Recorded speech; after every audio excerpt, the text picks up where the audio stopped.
So good morning. This is the quarterly meeting of the Developmental Disabilities Advisory Council for the Office for People with Developmental Disabilities.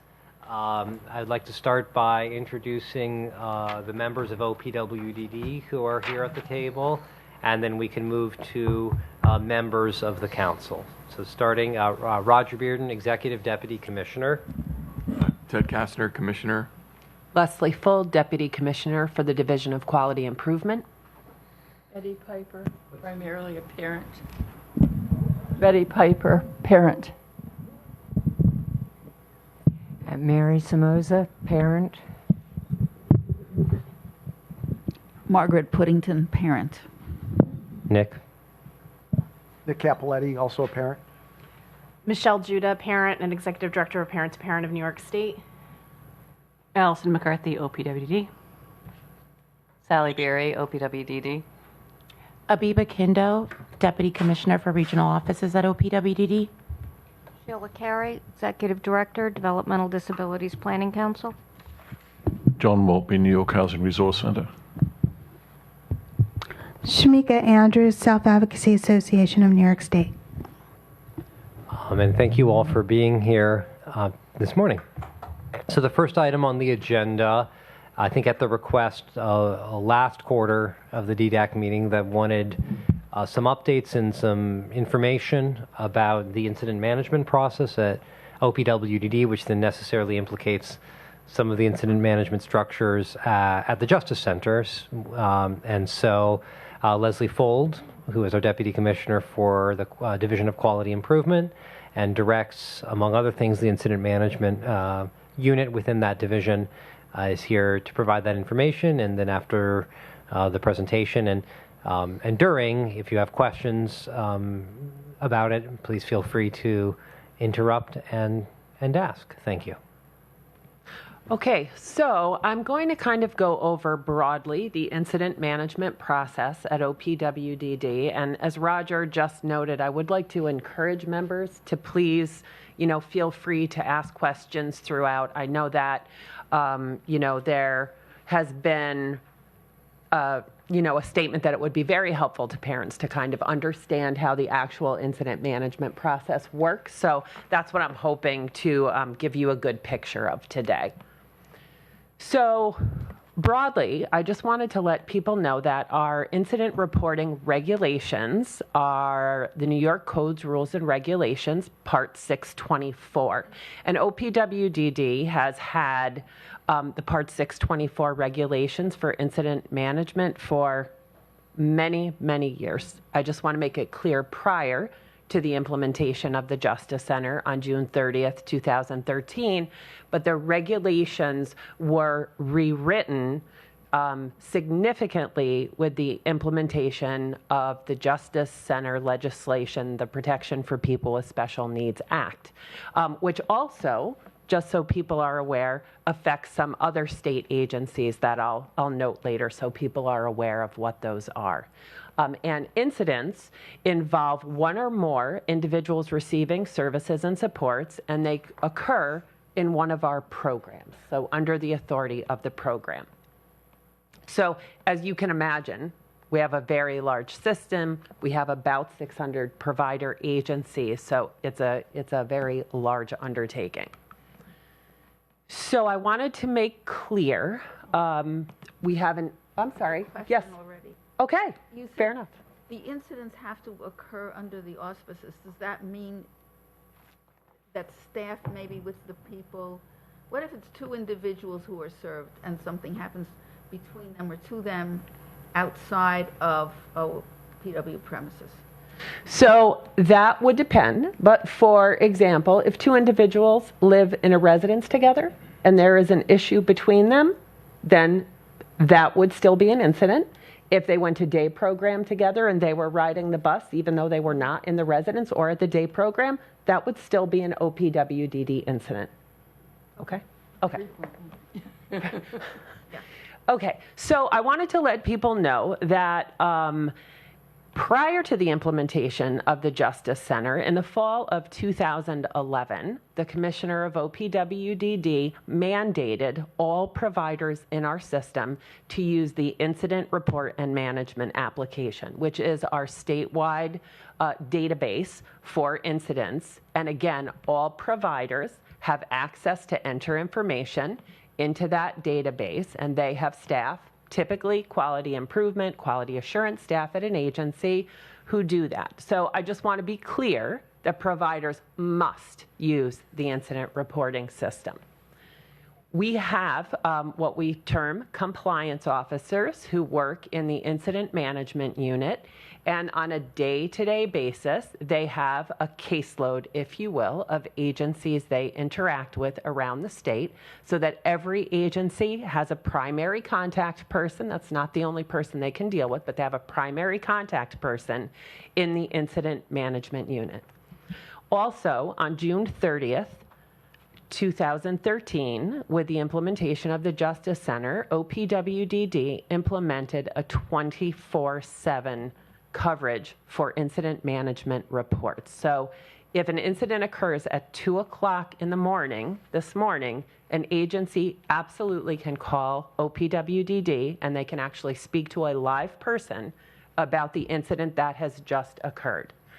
A lot of our work in those instances, our initial work, relates really to our concern to protect the people that we serve to the best of our ability. So a lot of those initial contacts are about things such as making sure someone has medical assistance, making sure that a staff who potentially could have been alleged to have abused someone is removed from contact with all of the people we serve, because that is clearly our primary responsibility. So this is just a grid for you to take a look at of the classifications of incidents that are in our system. We have an item called the Part 624 Handbook, which is on our website, and also later in the presentation, I just attached a slide with the link to that. So any members or anyone else who feels that they want to go look at that, you can find the definitions of each of these classifications and much, much more information as well. So I want to point out that the types of incidents in our system are, you'll notice up on the top of this slide, there are reportable incidents. And there are two types of reportable incidents. Those are abuse, neglect, and significant incidents. Those are the classifications of incidents that are under the authority of the New York State Justice Center. In addition, OPWDD requires other incidents, such as the death of an individual receiving services. Does not matter the circumstance, we require an incident to be filed for that and an investigation to be completed. There are also minor notable occurrences, which are, again, as it seems to say, somewhat minor, not unimportant. Let's be clear, there's a difference in that. An injury. So for example, someone fell on the stairs and they required stitches. That would be a minor notable injury.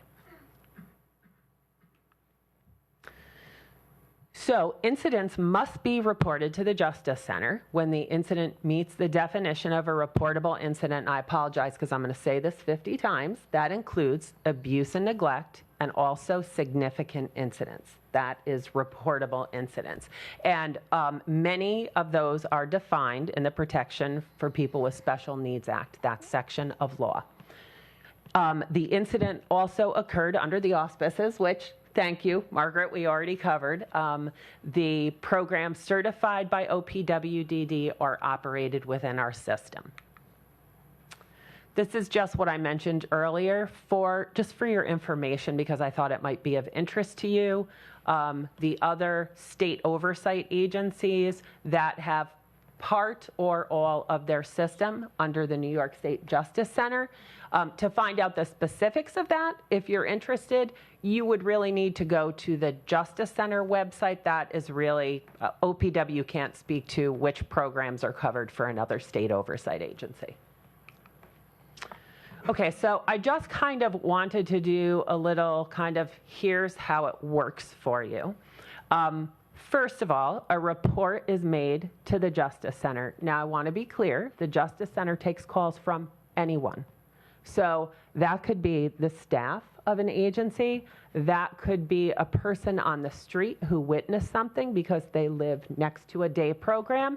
That could be a family member. Whoever calls the Justice Center, they will accept the call. They're also able to do web reports. You can make one by email and mobile. They have a number of ways, but the majority of reports are made through a phone call to the Justice Center. The Justice Center works in a system called the Vulnerable Persons Central Register. That is their overall database for incidents there. And prior to the opening of the Justice Center, all of the state oversight agencies were involved in kind of, what do you think we'll need? So there was a lot of collaboration with the Justice Center, which continues today. And the report information is then sent electronically. We have an interface with the Justice Center's Vulnerable Person Central Register, and the report is sent from the Justice Center into our incident report and management application. Now, just to be clear, the next box, the fourth one, the agency reports the incident to OPWDD. So there is a requirement that they report to the Justice Center, but there is an additional report that they report directly to OPWDD as well. So I just want to make that clear, and that still allows us that contact with the agency to say, what are you doing for protections? How are we making sure people are okay? Okay, so the incident management staff receive the report, and they work with the agency, again, to make sure immediate protections are put in place. And there's also data in IRMA that must be entered by the agency, and there are regulations in Part 624 governing that. So, for example, they have to select the appropriate agency, they have to select the program, they have to select the person who is enrolled in that program. So that initial information must be entered into IRMA as soon as possible, but not later than the close of the following business day. Now, I just want to be clear, remember that although there's that day to enter the information, the interaction between the Justice Center, the agency, and OPWDD incident management is occurring regardless of that. Okay, so once the agency has done that, we review the initial information and make sure that everything is there that is required. And IRMA is a pretty intuitive system, and we also designed it so that, for example, you cannot finish something in IRMA, go to another area, and not enter what's required. So I just want to be clear there is information that absolutely must be required. And then, again, we're making sure that the appropriate actions have been taken and all the initial information is in IRMA. So then let me move on, because now we're to the piece of the incident where we get a lot of questions about, and so what happens then after the initial incident? So this is about an abuse neglect investigation that's investigated by the Justice Center.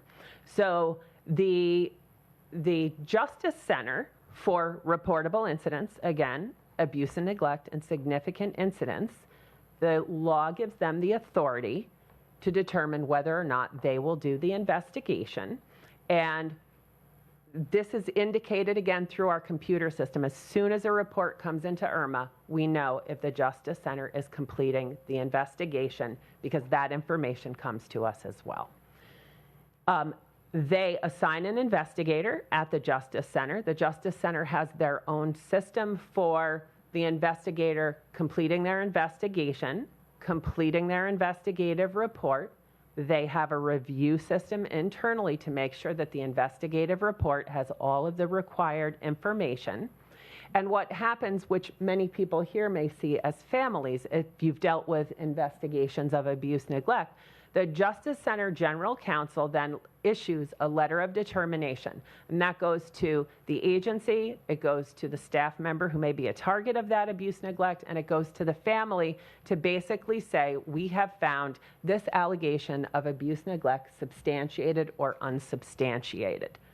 So that is how the process works when it is the Justice Center investigating. So if the Justice Center does not determine that they will investigate, The investigation is either completed by OPWDD, has a separate Office of Investigations and Internal Affairs made up of many investigators across the state who answer directly to our exec deputy and the commissioner about these investigations. So they're removed. They don't answer to anyone who might be responsible for the incident occurring. I just want to make that clear. And they assign an investigator. The investigator goes out and completes their investigation. Within the Office of Investigations and Internal Affairs, there are a number of regional directors, and they have a structure set up so that as the Justice Center, the investigation is reviewed once completed to ensure it is thorough and adequate.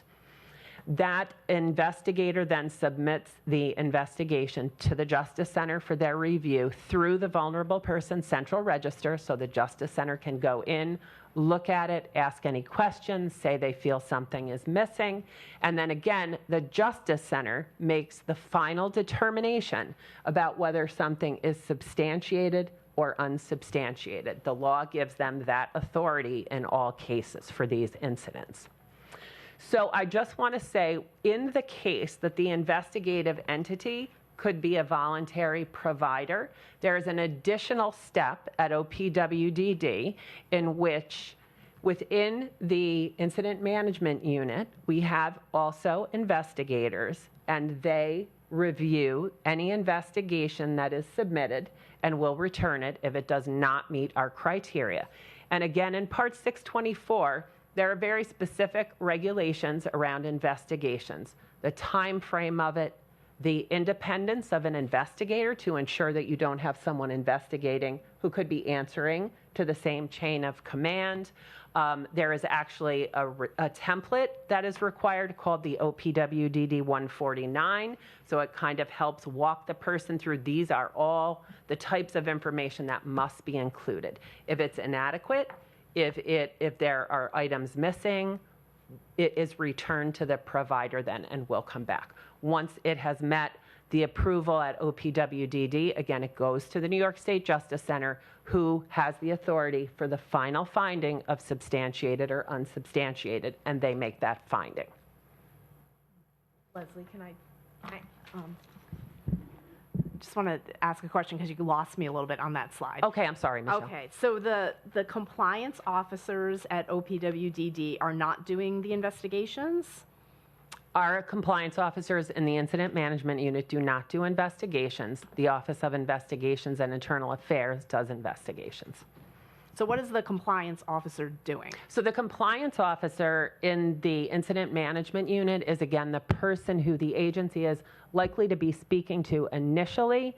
They're asking questions about the incident. They're asking, how are you making sure people are protected, not just that person, but the other people. Say, for example, you know, it's a 12-bed IRA and it relates to, you know, a problem with a fire drill that people think could potentially be neglect. We're making sure that people are safe with what's being done about that situation now.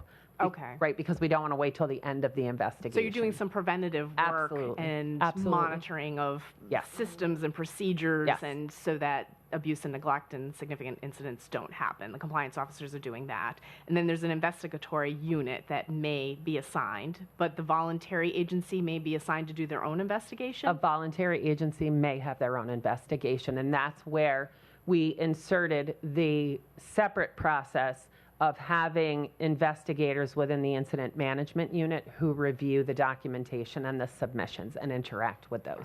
And if it's not at a voluntary agency, but it's at a state-run agency, somebody from your investigatory would be the one doing the investigation from that unit? The Office of Investigations and Internal Affairs, yes. Okay. Just for context, there's approximately, I would say, about 80 investigators employed by the Office of Investigations and Internal Affairs. And so just as for a voluntary provider, we require an arm's length relationship between the operations and the investigations. We impose that same requirement on ourselves as a provider. So any part of state operations that is involved with running the homes or making sure that appropriate safeguards are in place are separate from our internal affairs. Our director of internal affairs reports directly to me, and that's an arm's length relationship. So the same kind of relationship that we require for a nonprofit provider, we require of ourselves. Right, and that's actually a regulation that went into effect prior even to IRMA being mandated in 2011. That was the first regulation related to investigations we implemented. Thank you. Okay, so now I wanted to talk about, we've talked about the reporting and we've talked about the assignment of investigation and the investigating. And again, there's additional information on all of this in the Part 624 handbook and on our website. So I wanted to talk about incident review committees because they play a very important role in our system. So this is also required in regulation, an incident review committee. You can feel free to look at the regulation. It will tell you what is required. For example, you have to have someone with certain medical credentials on that incident review committee. You have to have some clinical expertise. You have to have someone who has experience in the operations of programs. So we're trying to make sure that you've got a really well-rounded committee. You have to have an advocate on an incident review committee as well. So every agency that we have is required to have an incident review committee, and they play a really key role in protecting individuals. Now, up front we talked about immediate protections, and this goes around to looping around at the end and making sure that we've really looked at everything that we possibly can in an incident to ensure, we want the incident review committee to ensure that they looked at the immediate actions that the agency took and they're in agreement that they were adequate and appropriate. They look at the investigative summary of a Justice Center investigation to ensure that they understand the findings and recommendations. A provider agency, I just want to be clear, and an OPWDD providing services, we cannot change the finding of the Justice Center. Their substantiation or unsubstantiation, that is the final determination, again. But we still want the incident review committees to look at the information that they're provided about how the Justice Center landed on that, because we want them to look at the issues about how they operate their program that could have played into that could have made that, how can they better avoid that same type of thing by the way they operate their policies, their procedures. They review the letter of determination to review the findings and ensure that the appropriate actions are taken. And I just want to quickly say that the letter of determination, that's a requirement in regulation, because there certainly are times where an agency may submit an investigation and say, we think it's unsubstantiated. And the Justice Center reviews all of the information and they say, we disagree, this is substantiated. So we make sure in regulation that the agency must go back and the IRC sees the letter of determination so they're aware of where the Justice Center landed. Let's see, so the IRC is also responsible to monitor the action. So for example, there may be something that relates to staff training. So the IRC or a subcommittee of the IRC have to ensure that that's actually completed. And they are also responsible to look at the trends within their agency. So, we know that there may be systemic trends across all providers, but also an agency may have internal trends, and their IRC needs to look at that. And if they see, hey, our agency is having a lot of difficulty with incidents that relate to individuals' eating plans, let's say not being followed appropriately, they have to make recommendations for the agency to improve that. Okay, so corrective action plans is actually something that, again, OPWDD required prior to the implementation of the Justice Center. It's been longstanding in our regulations for many years. And that requires that those actions be taken to prevent recurrence of incidents. They must address all of the recommendations. So you could potentially find a recommendation in a Justice Center investigation. If the agency is investigating it themselves, the investigator may say, I recommend you relook at this process. The Office of Investigations and Internal Affairs, where OPWDD completed the investigation, and also the Incident Review Committee. So the Incident Management Unit also has a corrective action plan team to review corrective actions. In 2018, as you can imagine, from 2011 forward, we've made many improvements to our incident report and management application that we use, and we implemented a corrective action module so that we have staff going in and reviewing, for example, a substantiated physical abuse. And we actually ensure that every recommendation is addressed and that there is documentation that that occurred. And I just want to be clear, too, that within the Division of Quality Improvement, the Incident Management Unit is one unit, but the Bureau of Program Certification, who have the survey and certification staff, are the sister unit. So there are routine discussions, data exchange when the survey team may be going to a particular site, so we're sure they're aware of the incidents that there have been. So there's that tie together and coordinated approach within the division for the provider. Leslie? Sure. Can I add, having been a member of an incident review committee for many years, there were often times when an investigation revealed something out of order that wasn't connected to the individual, that just happened to come up during the investigation. And then that has to be acted upon too. You implied that, but I just want to make sure people understand that it's not only the individual who may be examined.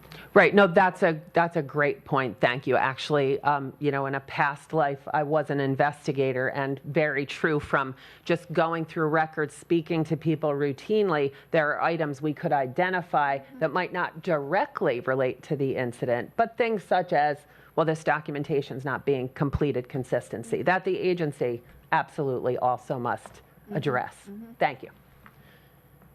Okay, so this is just kind of the life cycle of a corrective action plan, which I think I really spoke to already, but I think, we wanted to give you a picture of not just the reporting and investigation, but of the really robust system that OPWDD has to really address incidents.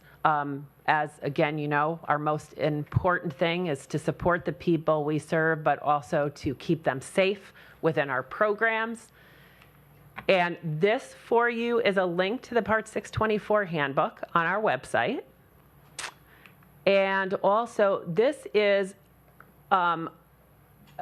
a brochure we've had for quite a number of years, learning about incidents. And I wanted to bring that to your attention because I know that I've heard some concern, families need to understand incident reporting. Totally agreed. This is a really basic brochure that explains things, but not technical terms. And also recently, we've worked with the regional office.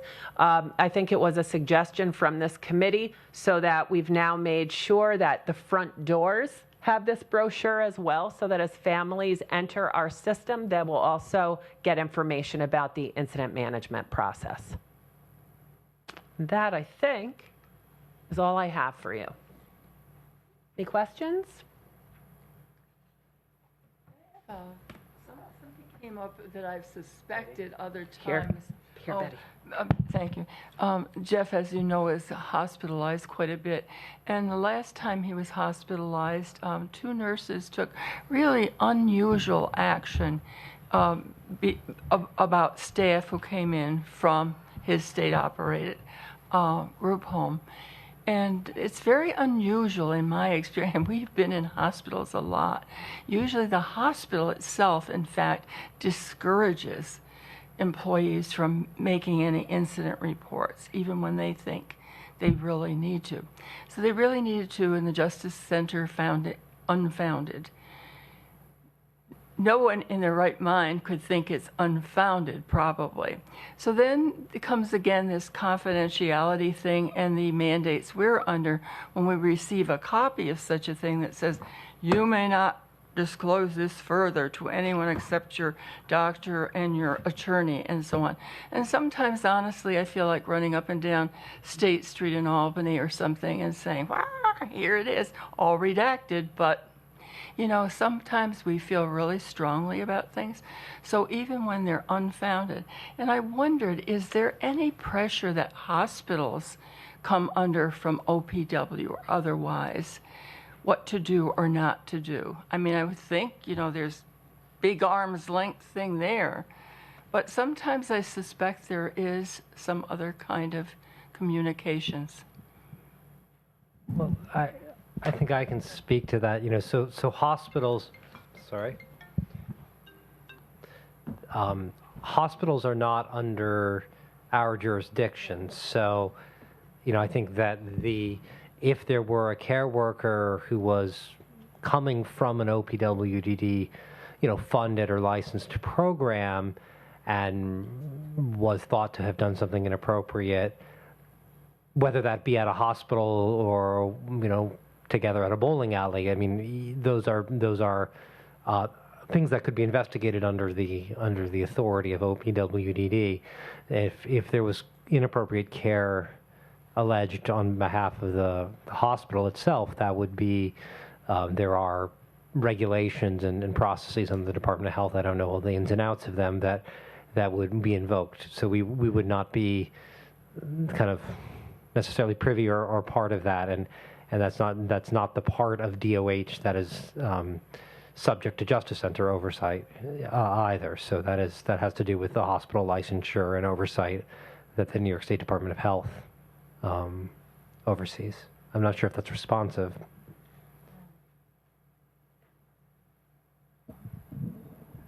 So if the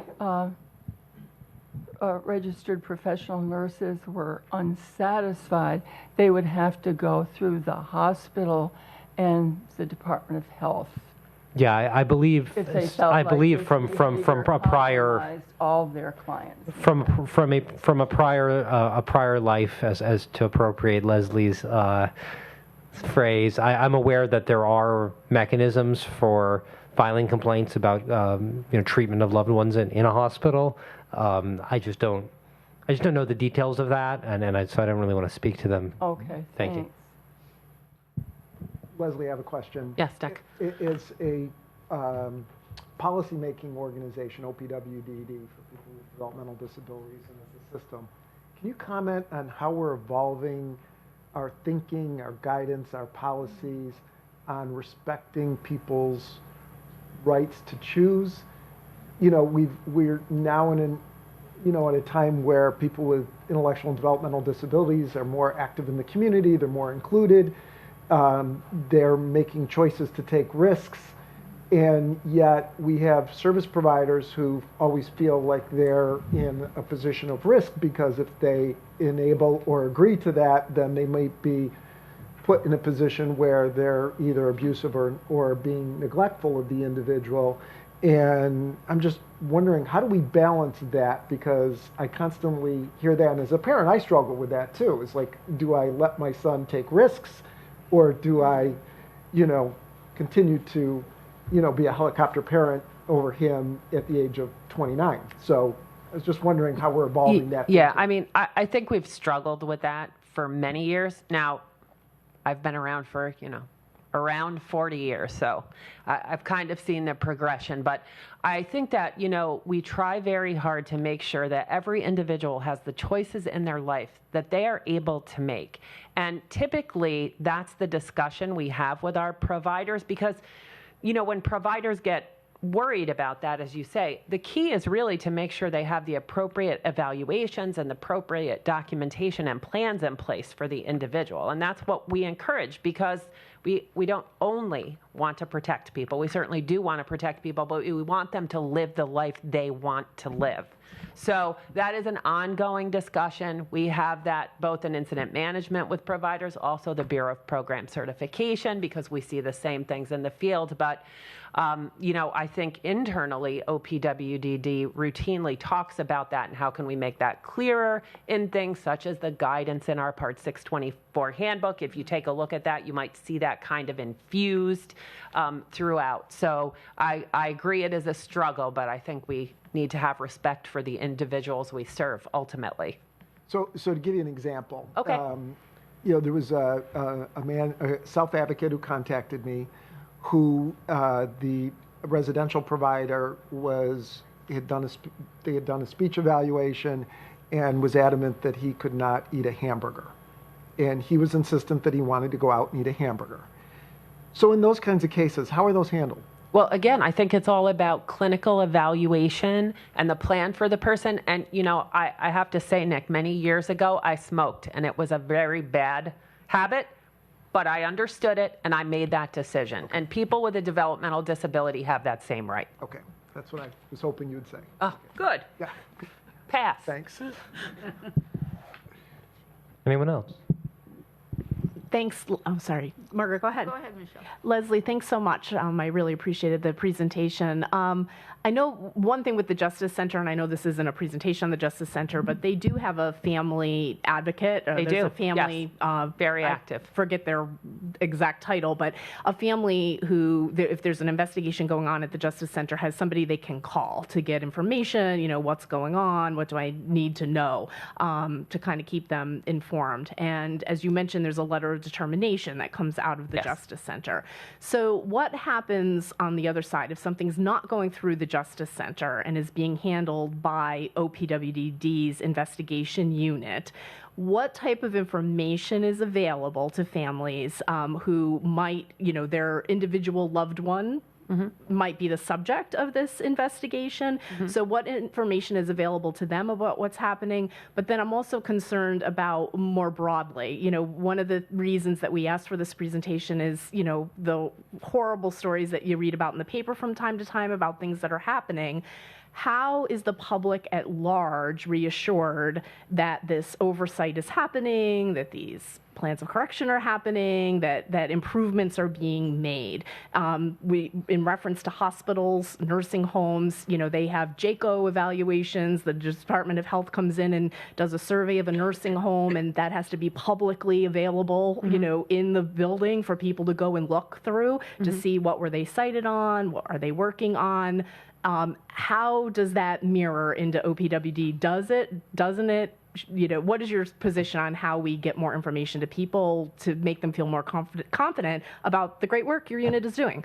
Right. So, after our initial conversation on this, I also had a discussion there is a statewide committee on incident review, which has providers, both state operations and voluntaries, central office, membership as well. And we actually had a discussion and slightly are changing our charter to really focus on that particular item, right? Because, we tend to be a little internal facing over many years. And I think the discussion was really helpful. And we're talking about what else can we put out to the field. That's one of the reasons, we made sure that the brochure was updated. It's a simple thing. We've had it for a long time, but that's why we made sure that the regional office front doors would have it so we could communicate with families in that way. Again, there are many incident management resources on our website, like a lot, many. And I think, we just continue in that vein of what can we do. We take a lot of suggestions. We recently started, this is really more to providers, but a communication to all of the providers about in the past quarter, this is kind of what we've seen and we want you to be aware of and we want you to be mindful of.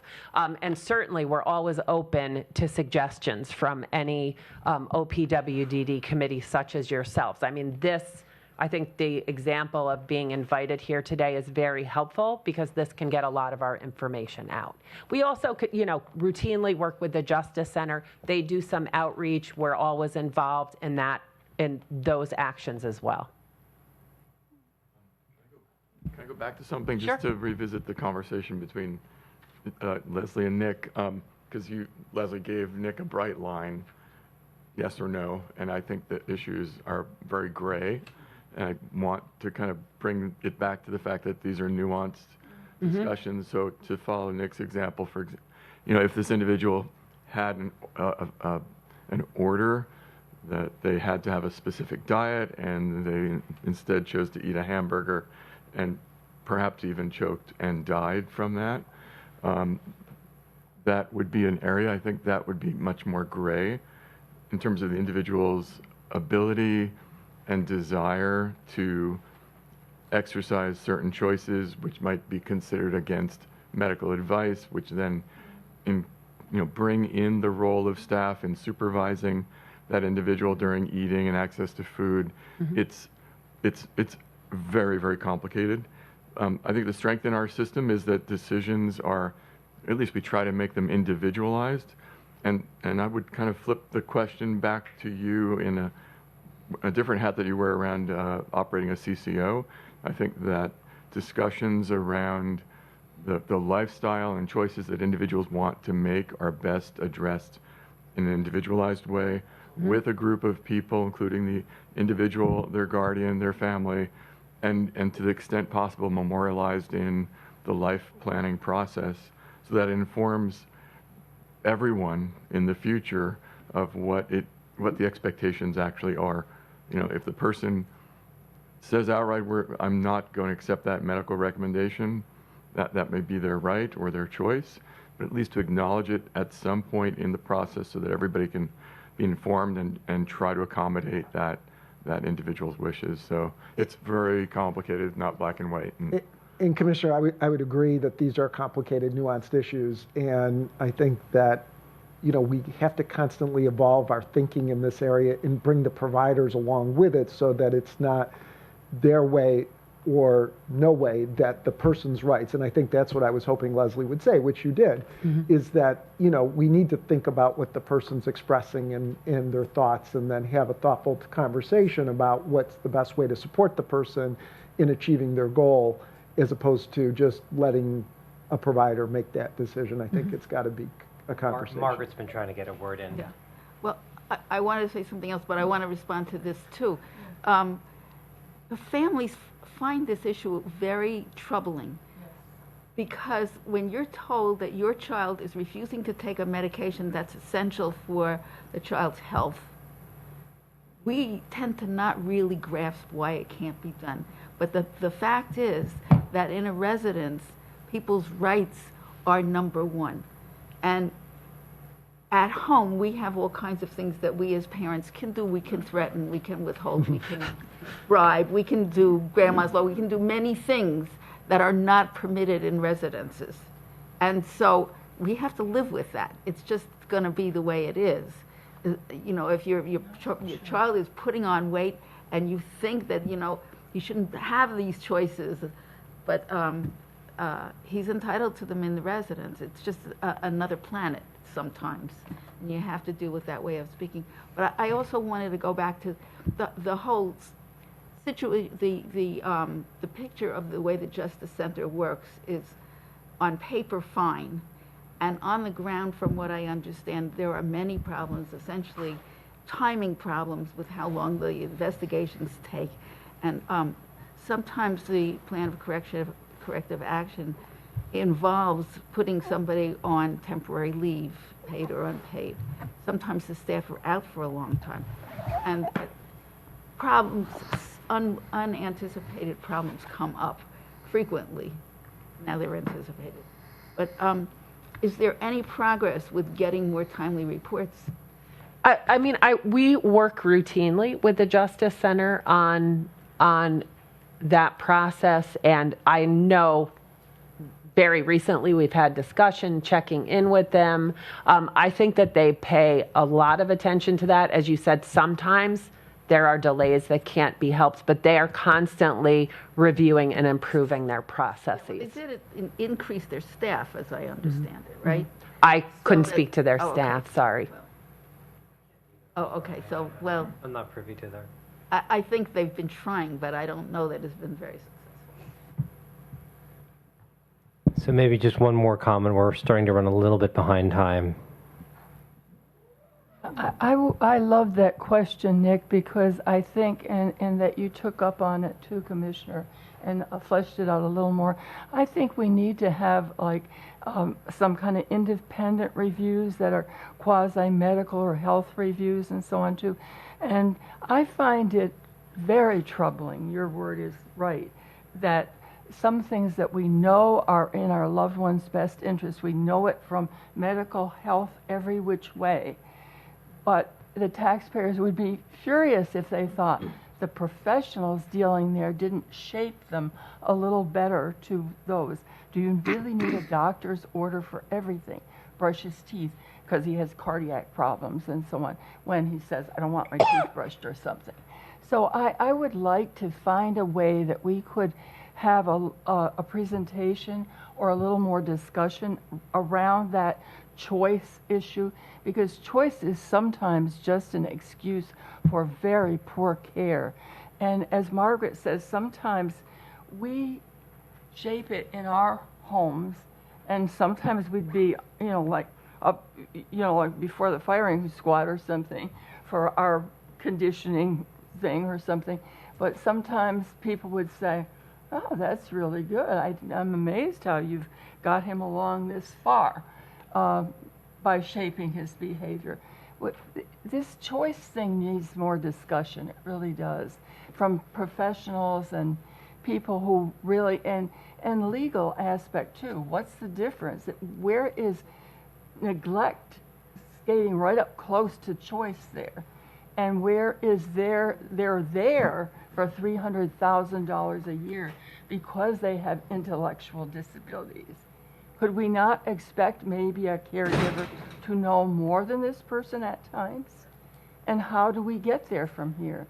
So I would really love to see if we could choose some people within the agency that are specialists on that cutting edge and have a presentation sometime, because it really is on the cusp of, rights versus neglect almost. Right. Well said. So we can certainly, we can certainly explore that. I'm hearing as you're speaking other voices that would flip that around pretty substantially, and not to say one is right and one is wrong, but it's complicated.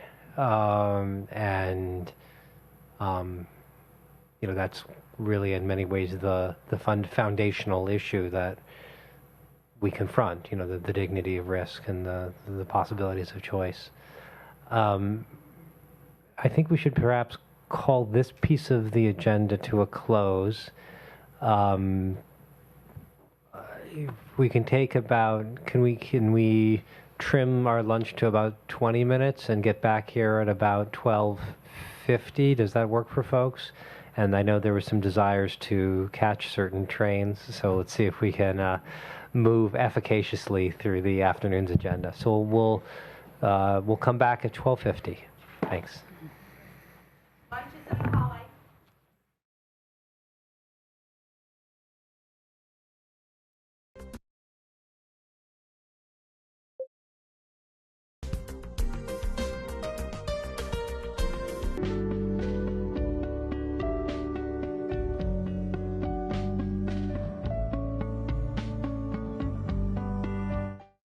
So, welcome back to those of you watching in internet land. This is still the quarterly meeting of the Developmental Disabilities Advisory Council, which is advising the Office for People with Developmental Disabilities about practices and policies regarding services to people with developmental disabilities. For those of you who are here in the room, I noticed a few members of the public who are here in the room. There is a sign-up sheet next to the microphone if you do want to participate in the public comment period. That's just to allow us to know who goes first, who goes second, et cetera. And so if there's anybody who would be wanting to speak, we do ask that members of the public restrict their remarks to just 3 or 4 minutes in the interest of time. So this afternoon's agenda includes some information from Tamika Black, who is our Deputy Commissioner for Data Management and Strategy, which was a position that was created almost exactly a year ago, I think. And Tamika is a veteran of our system, having actually previously run the Quality Improvement Division at OPWDD. Talking at a high level, I think, about some of what we're working on in terms of data strategy. I know this was also a request that the DDAC had made, that we provide some information. There's going to be a presentation tomorrow at the Joint Advisory Council with some additional detail in terms of what exactly is in the care coordination data dictionary and so on. We're certainly happy to kind of come back here if that's of interest to the DDAC members, but we thought that for this group, and given the other items on the agenda, maybe a higher level kind of overview would make sense. And then there are 2 subcommittee report outs, one from the residential subcommittee and the second from the systems subcommittee. Our chairs of each of those 2 subcommittees are here, John Maltby, the residential, and Dolores McFadden from the systems subcommittee. And this is something that we're trying to reinforce as some of the subcommittee work, get those reports out in terms of key recommendations for the council to consider as a whole. And certainly as we look towards the next calendar year, I think that we'll be working with you to see which of these subcommittees should continue, what sort of charter or mission and questions we would want them to investigate, and hopefully creating a bit of a rhythm where on a calendar year basis, sort of in the early part of the calendar year, there would be the DDAC as a whole saying there's some areas where we really want to delve in greater detail, and a subcommittee would be helpful for accomplishing that, giving that subcommittee some time over the course of the year to do its work, engage with appropriate OPWD staff and other external entities, and then to be hopefully reporting out near the end of the calendar year, because that's the way those recommendations can then inform things like budget priorities, and in terms of policy priorities. Typically, as an agency, we think in terms of the state fiscal year, which begins in April 1, because that's the opportunity to take whatever's been allocated to us by the legislature and dedicate it in ways that make the most sense for the people we serve. So with that being said, I will pass the mic to Tamika Black. Thank you, Tamika.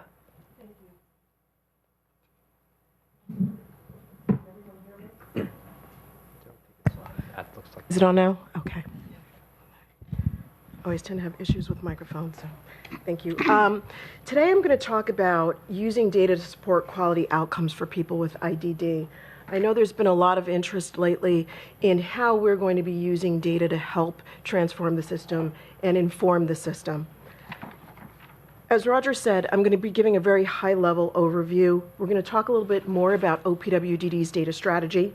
We're going to talk about the Health Home program and life plan development and how we're going to proceed with quality and performance measurement. And we're also going to give an overview of the life plan data system. There are many new terms that that are going to be introduced, and I want to make sure everyone has a great understanding of how the systems work and how the process works and how we'll ultimately get to things like dashboards and quality measure reporting. I mentioned this previously, but I'll reiterate it again about OPW's data strategy. We really are trying to promote accountability and transparency for individuals, families, providers, employees, and stakeholders. We also want to provide accurate and timely and actionable data to support effective decision-making around the delivery of supports and services and ensure the integrity of the IT systems used as a source. We're also trying to balance the quality and performance reporting with assurances that person-specific confidential data will be handled appropriately, and we're very sensitive to that. In the process, we're really trying to make our mission measurable. How do we know we're doing well? How do we know we're delivering the kinds of services that we want to, and how do we know that we're doing it in a quality fashion? When we think about the data strategy, I mentioned previously also that there were several components to it. One is the actual data roadmap, which is a high-level sort of milestones for achieving our strategy and our plan. The other piece is data governance and ensuring that we have accurate and reliable sources of data and that we're safeguarding data with privacy and security controls. The other pieces are data sharing, things like data use agreements and making sure those appropriate relationships are in place to share and exchange data. That there's also a quality strategy, and we'll talk a lot more about the quality strategy a little bit later, that we're monitoring service delivery and provider performance, that we're engaging our clinical advisory group, which is our IDD CAG, and that we're exploring the development of new quality measures. And then finally, that there's an opportunity for open data, that there's public-facing displays of aggregate data, because I know that's of great interest to stakeholders. When we began developing the roadmap, there were 5 key areas that we were focusing on. One was data governance and looking at how we structure, report, share data, how we promote innovation, how do we think about data access and use, what is our IT infrastructure, and many of you may be familiar that some of our IT is outdated and that we need investments in our IT infrastructure, and that again, that we're ensuring security and privacy. That data strategy supports the way that we're thinking about measuring performance for our OPWDD DOH initiatives. There are 2 key components. I mentioned the IDD Clinical Advisory Group, and then our focus on enhancing IDD health home performance and monitoring that performance. The scope of the IDD CAG has several components to that. The CAG began in 2016, and as many of you know, we reconvened the CAG in 2019. The CAG was initially intended to look at value-based payment metrics, so as we thought about our transition to managed care. The CAG scope has broadened in many regards because we realize the importance of measurement on the whole, regardless of whether we're in a fee-for-service environment or in managed care. The CAG is intended to make recommendations about measures related to quality, some which we may choose to just monitor the system, other which we may choose to pay for or incentivize performance. The CAG presents their recommendations to the Joint Advisory Council. The Joint Advisory Council reviews those recommendations before they're submitted to the Department of Health. The CAG has a roadmap that's slated for 2020 in which there are 4 quarterly meetings. In the first meeting in Q1, we're intending to look at measure sets and identify final measure evaluation criteria. What is the perspective of which the CAG are going to look at measure sets or potential measures for assessing performance? We're also going to be looking at measure sets as they address chronic conditions for health problems around IDD. In the Q2 meeting, we're going to be looking at covered services and benefits and analyzing existing measure sets, looking around what the benefit design is. What are we really trying to accomplish? What services are we trying to deliver? And what are the benchmarks related to those services? In Q3, we're going to prioritize measures, and we're going to use a different kind of scaling system on whether those measures are reliable. Are they feasible? Do we have data sources to support these measures? And what are other states doing, and doing an environmental scan to support that? And then finally, we'll be issuing a recommendation once we complete our work and then begin a process for identifying the work for the CAG for the following year. The IDD Health Home Program, and we talked a little bit about the CAG, now we'll talk about the IDD Health Home Program, is a collaboration with the Department of Health and the focus around person-centered planning to develop life plans. Essentially, care managers are providing enhanced care coordination in a conflict-free case management environment.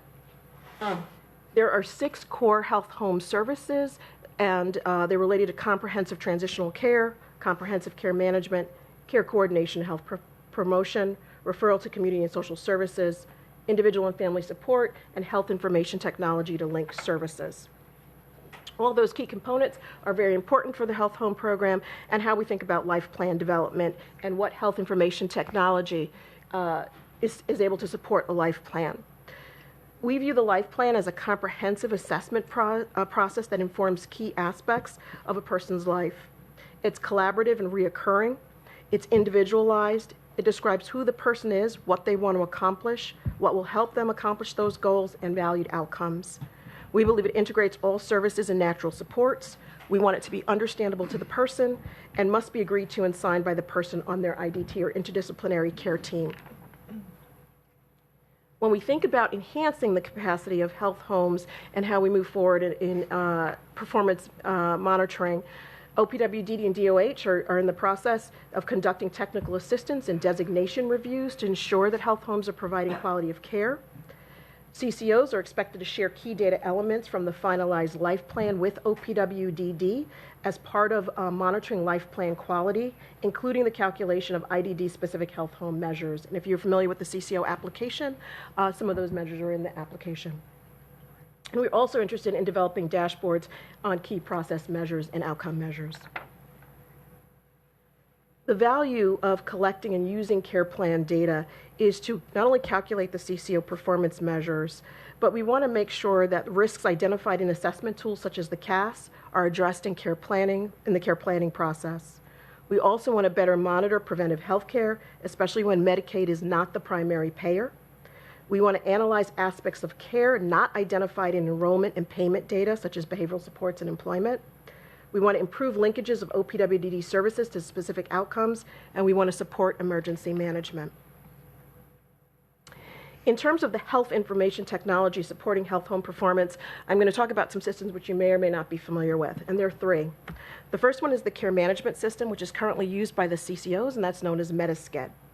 And it's used by the CCOs to help track and deliver care management services. It documents and creates the electronic life plan, and it meets the OPWDD-defined minimum data set for health home services, and we call that the care coordination data definitions. The data definitions simply are standards for which a CCO or the CCO system or Metasched must transmit information to OPWDD. It specifies the fields, the form, and the format.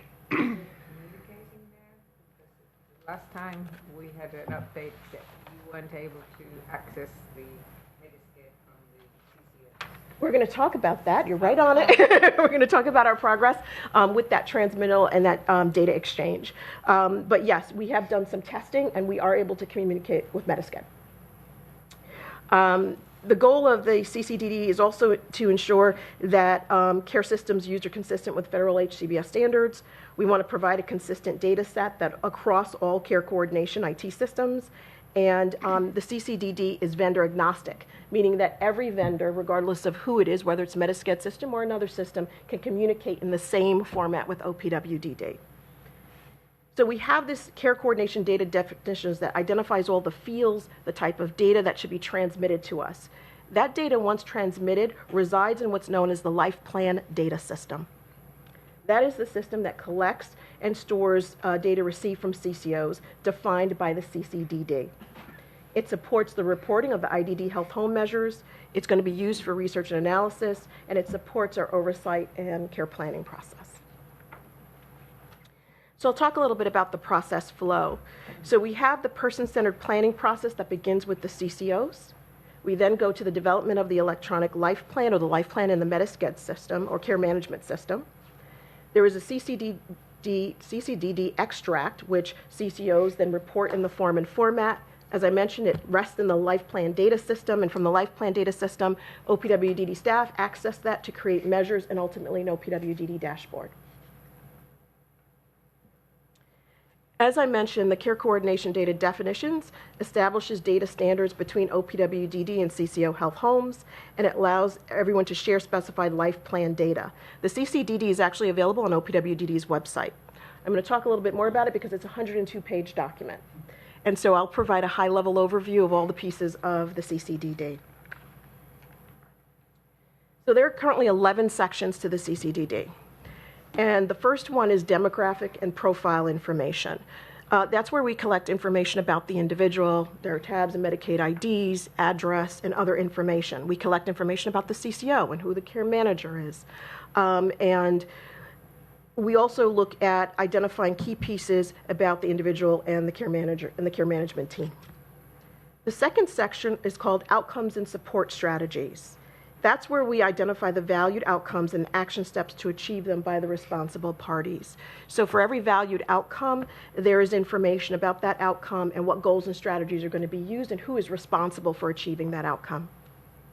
The third section is the health and safety, or the IPOP area, and that has the information on whether safeguards and supports are met or not met or being delivered for the individual based on their needs and their health and safety concerns. Section 4 is authorized services, and of course that's where we collect data on authorized waiver services, and for each service we get information about the provider, identifiers, duration, unit, frequency, and information about self-direction. In Section 5, we have natural supports and other services and community resources, and a lot of those fields are really text descriptions of individuals' natural supports, frequently used community resources, and key healthcare provider information. 6 is preventive medical planning. Again, dates of recent exams, tests, prescribed medications, and last hospitalizations. 7 are behavioral support needs, including psychiatric conditions and behavioral supports. 8 is information on employment, and especially paid competitive employment. 9 are personal outcomes measures. This is a section on future use. It was intended for the ultimate transition to managed care, but that's where we would compile information, summary results of the most recent CQL POMS interviews. 10 is a Willowbrook supplement, and it's for class members only, and it collects information on the representation status, community inclusion, and hospital staffing coverage related to Willowbrook class members. And then 11 are risk factors, and that's a temporary section. That section will actually be transitioned, and we'll be getting data from the CAS ultimately when the CAS is fully implemented. That section collects information on the risks of falls, choking, aspiration, and whether people desire to pursue employment. One of the things I wanted to discuss now at this point, now that you have a sense of what's in the life plan data system and the care coordination data definitions, how the quality measurement development process works. When we first issued the CCO RFA, there was a lot of requests for what quality measures would we be using. And I want to explain that quality measurement is definitely an iterative process. And what's interesting is when you have a new program, you often have to design measures without actually having the benefit of data and real life experience. So you have to sort of identify areas of interest and what you think you will be able to measure and what is of value to the system at that point in time. When we drafted the CCO measures, they really were drafted in response initially to the federal requirements. They were considered to be a starting point of where we wanted to go with the system. And we also recognize that some may not be immediately measurable or fully measurable by life plan data alone. We also intended to develop measures and specifications as the process evolved, and that it was going to be refined as data was received, cleaned, validated, and analyzed. The other thing I wanted to talk about are measure specifications. Simply saying you want to measure something is not where it ends, it's only the beginning. You have to specify quite a bit of information about a measure to make sure it's collected uniformly and that it's valid and it's reliable. So what other things do we want to know about a measure? First, we want to have a description and a name and what's its intended use. We want to figure out key terms, data elements, codes, value sets. What is it actually numerically representing? We want to define numerators and denominators. And if you look at the CCO application as well as the health home specifications on the DOH website, they actually classify measures in terms of the numerator and denominators. You have to define the eligible populations, exclusions, and instructions for calculating results. Similarly, as I mentioned before, we have to think about data sources and then any other factors associated with those measures. The other key component is actually evaluating a measure on whether it's relevant, and that's really important, whether it's useful for quality reporting and decision making, Can we collect it at the level that we need to get that information?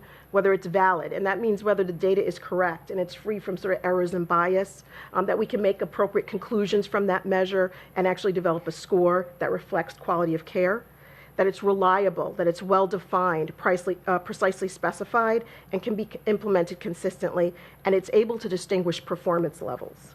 And then also, is it feasible? Is it readily available? Can it be captured without undue burden? Can it be implemented for performance measurement?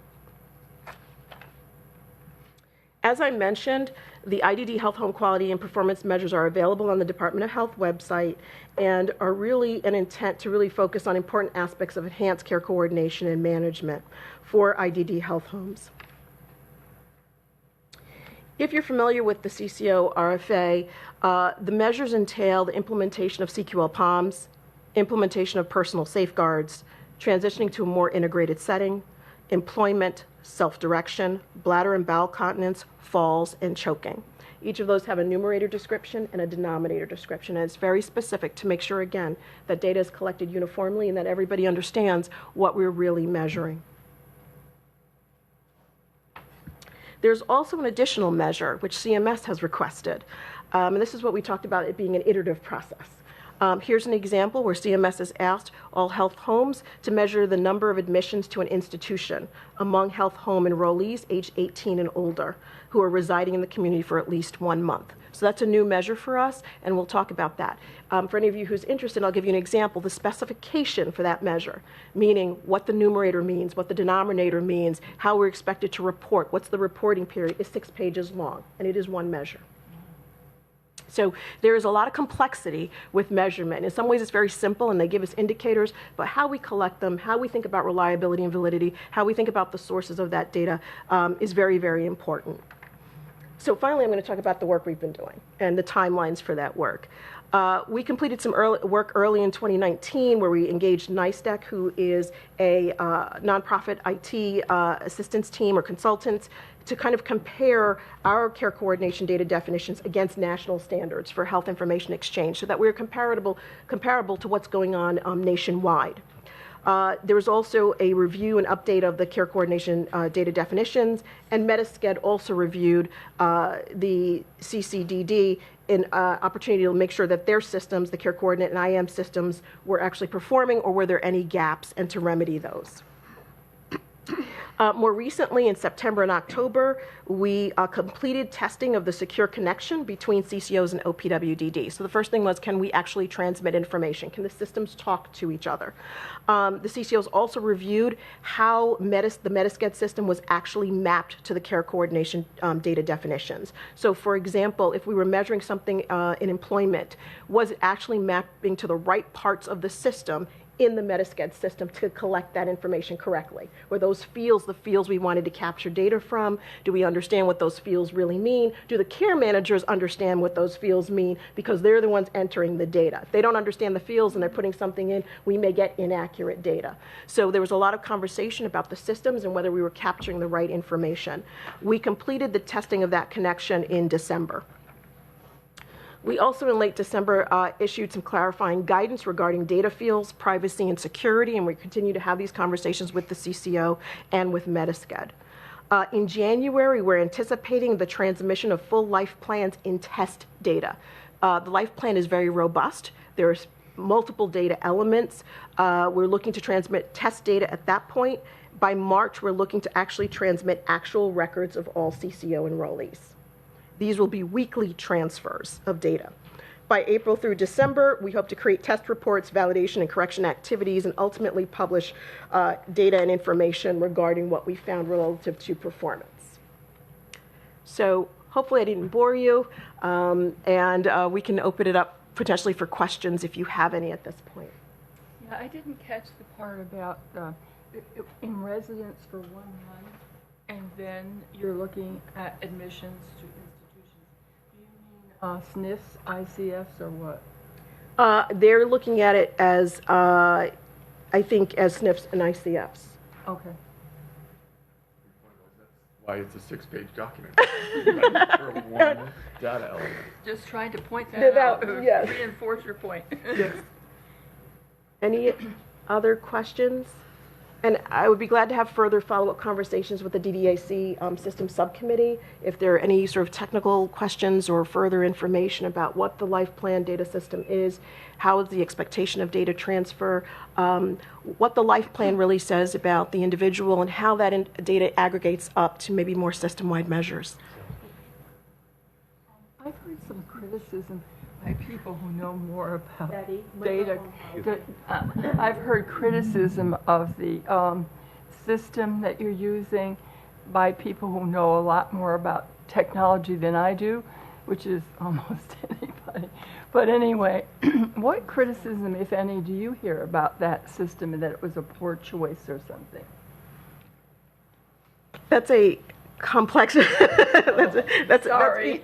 It's not a simple. I think a simple answer. I think sometimes we forget that any IT system and the implementation of any IT system would have challenges. It's a robust operation, and it takes a lot of time and development. I think for the most part, it was maybe an unanticipated scale. You're talking about records for over 100,000 people that have to be compiled and transmitted. I think when Metasced originally started, it was related to PHP, which is a smaller plan, and then sort of scaling that up to statewide is a different implementation process. So I wouldn't say necessarily it's a criticism, it's just an understanding of how complex and nuanced it can be to do this kind of large-scale data exchange. You said something about some of it being outdated. Is that specific to that system? No, this is Just the about IT our state IT systems need modernization to also interact with the newer systems being developed. And that's what the Life Plan data system is. That's actually a new repository for OPWDD to be able to accept that data. And we're working with our New York State Office of Information Technology to develop those repositories and IT solutions needed to begin to do more effective data exchange. Many of our systems of record at OPWDD were developed in the 80s, so It reaches way back. So it reaches back, and then, so you need to connect one thing to the other, and so our systems are based on some program languages that sometimes aren't used anymore, or hardware solutions that aren't maintained. So it's once again a process. So the newer stuff is not outdated just yet.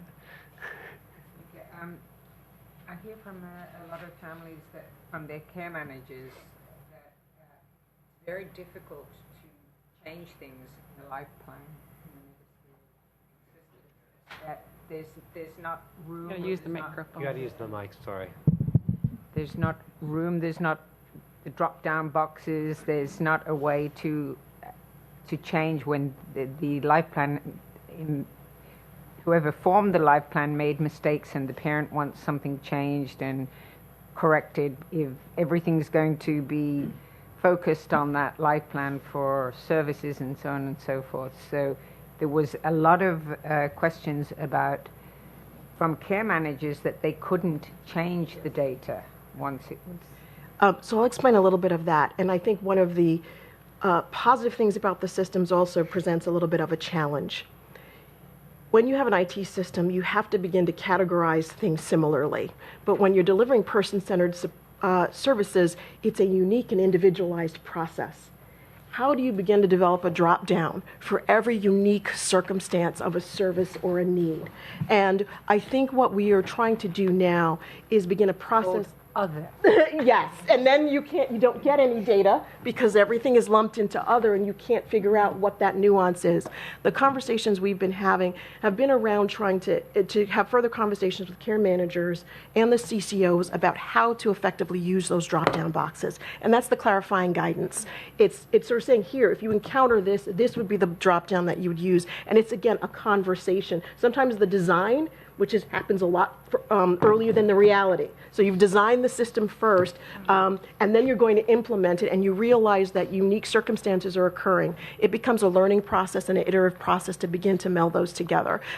There are challenges in that regard, but again, it's because you have a person-centered care planning process and limitations of what you anticipated the potential options to be. And it's just, now we're just reconciling that and continuing to work with Metasced and the CCOs. Could I add to that? Oh, sure. Yeah, so from both a couple perspectives, I've gotten to see Metasced in what the CCOs are doing. And, no IT system is perfect, first of all, we know that.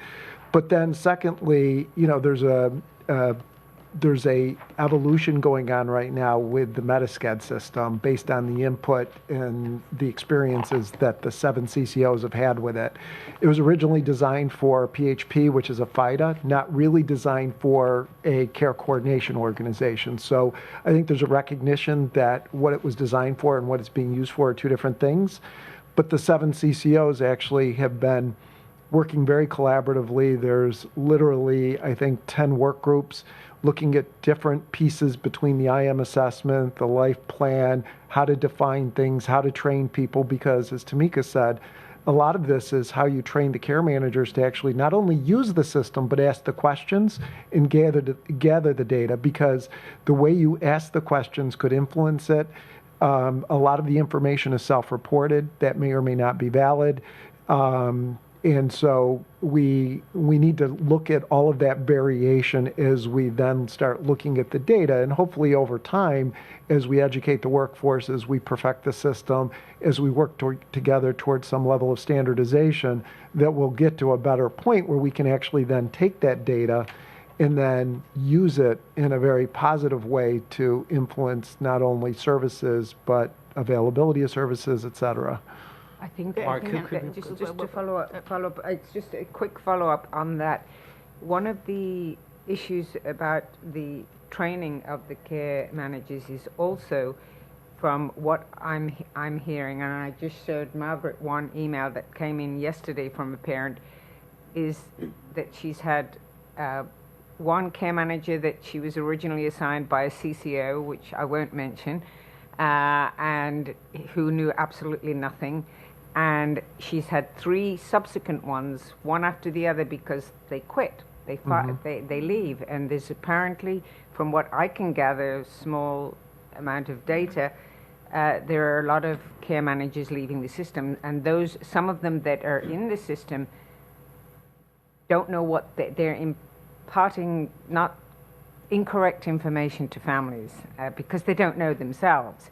And they've been in the system too short a time to absorb the complexity of some of these systems and what their job is required, and particularly as far as being in charge of taking comprehensive care, of taking care of medical needs of their clients, which might be 40. So there's a lot of issues there and the difficulty in families being able to change a care manager when they're not competent. What is the system for that? And it's got to be a question for you as well, Tamika. If they're not competent in remitting information to families, how are they doing with this complex IT system? That's an interesting question. In terms of, and I think that's one of the sections in the time frame where from April through December, we're looking at key areas in the metrics that we're receiving to see if we see any patterns or trends. Do we see CCOs? Do we see issues or variation with CCOs? Do we see issues or variations with care managers? Trying to see if the data helps us inform some and identify some of the problems that or challenges that may be there. In terms of rectifying these issues, then it's sort of a feedback loop with the CCOs. Here's what we've identified. Here's what your performance looks like. Here are some challenges. You need to go back and take a look at that and address those, and creating a feedback loop between stakeholders and the data and the CCOs. And I don't know if that's addressing it, Mary, but we're trying to figure out now, how do we get information to sort of loop back and say, this is what we're finding. There are areas that we think we need improvement on and what we can do about it. And hopefully some of these are process measures whether it's when services are delivered, timeliness, other key pieces that help us kind of indicate life plan quality and even the quality of care management. I'd like to go back to the life plan. I don't think it's a problem of training the care coordinators. I think the problem is the drop downs. It is, and I think one of the constituents that you need to consult is the parents. We can tell you what's not there. My son's life plan cannot correctly communicate his diagnosis. You tell it can do intellectual disabilities, but he also has fine motor impairments, he's nonverbal, and he has balance issues. And that's who he is. It's the entire picture of him, all these different components. You can't get that. If you go to put in something about motor, then it pops up that he has small stature and therefore deformities, which has absolutely nothing to do with anything. Okay, so and the outcomes that come up with the drop downs are I want to volunteer and I want to be more independent. Well, my son doesn't want to volunteer. He wants to have a good time. He wants relationships. That's what he wants. He's not interested in volunteering. And if you only give yourself 2 options, your data is going to be, you're not getting realistic data back. It's kind of too limited, and it's not going to be meaningful what you get back. We couldn't communicate his outcomes because he uses sign language, and he tends to give you only one sign, and then you have to play 20 questions to find out what he really means. And one of the his goals is to be able to communicate more accurately by giving you more signs to work with. There's no way you can get that in there. The medications list was very limited. They had to put it in the narrative to get the medications in there.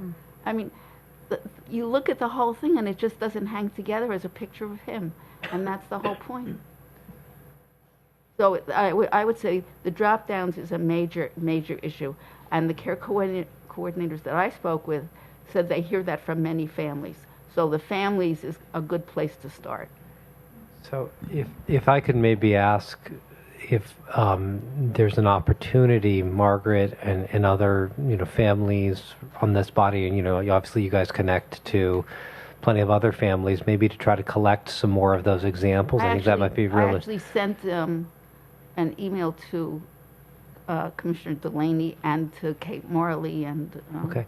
Well, if you can just recapture that somewhere. Recapture that analysis, and I think that would be both timely and very useful. Sure. I was wondering about those 10 work groups. Would one of those work groups be something, flesh out maybe what Margaret's talking about? Well, we're going to pivot over to Allison McCarthy, who's directing a lot of our CCO implementation activities, and I think she can speak to that a little bit. They're actually CCO-sponsored work groups, I believe, but OPWD does participate, and I think it's absolutely the appropriate place to integrate these conversations. So we can certainly take your information, and we are designing or redesigning drop-down boxes as we speak. So I think it's the right thing. Yeah, and I could tell you, Margaret, that everything you said has been well recognized. The work groups know this.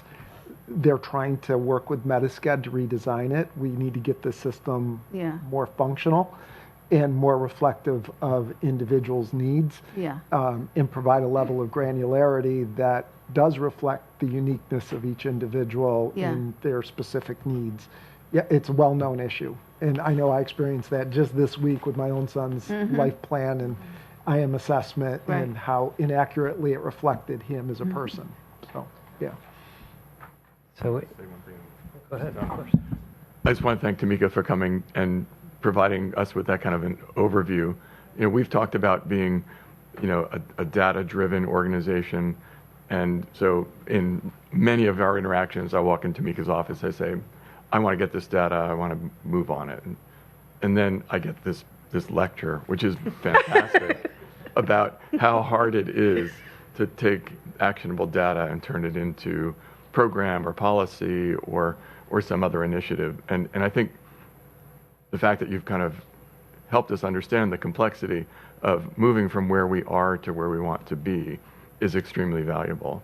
It kind of sets the expectation for people that it's not something that's going to happen in a week or a month, or in some respects even a year. It's going to be an ongoing process of development and refinement and analysis, and then redevelopment and redefinement and reanalysis. But it will help us become a data-driven organization, a smarter organization, one that can collect information that we can use to act upon. So this is a really great kind of overview of where we are now, where we want to go, and a commitment to go there, but it's going to take some time to accomplish that. So thank you, Tamika. I really appreciate your coming. Thank you, Commissioner. Can we get a copy of that? Yeah, so it's tomorrow there will be a more detailed presentation at the JAC, and we will be able to circulate to this group as well as that's publicly available, so you will have those slides. And there's some substantial detail that we can be providing around that in terms of specific breakdowns of the specific fields within the care coordination data dictionary, et cetera. And just, Tamika, I don't think I mentioned it, but the IDD CAG, the Clinical Advisory Group materials, are all posted online. They're actually on the Department of Health's website, and there are links from OPWDD's website, but these clinical advisory groups sit under a larger clinical advisory set of groups that the Department of Health has been convening for some years. So those materials, which also contain a fair amount of technical detail that, you know, is more appropriate, I think, in that forum, but is all out there. So, and I think that in our dialogue around future agendas, we can figure out what makes the most sense for this group in terms of specific kind of data points, if you will, over time. So attempting a pivot then to the report out from the residential subcommittee. And just so this is clear, these are the recommendations of the subcommittee of the DDAC, which is being reported out at this group. So I think the opportunity is both for the rest of the DDAC who may not be familiar with the recommendations that the subcommittee have developed, to further them, to support them, to protect, perhaps have different views, and also obviously for agency leadership at OPWDD here to hear these recommendations as well. So with that, I will turn to John Maltby, who is the chair of the residential subcommittee. John? Thank you, Roger. Okay.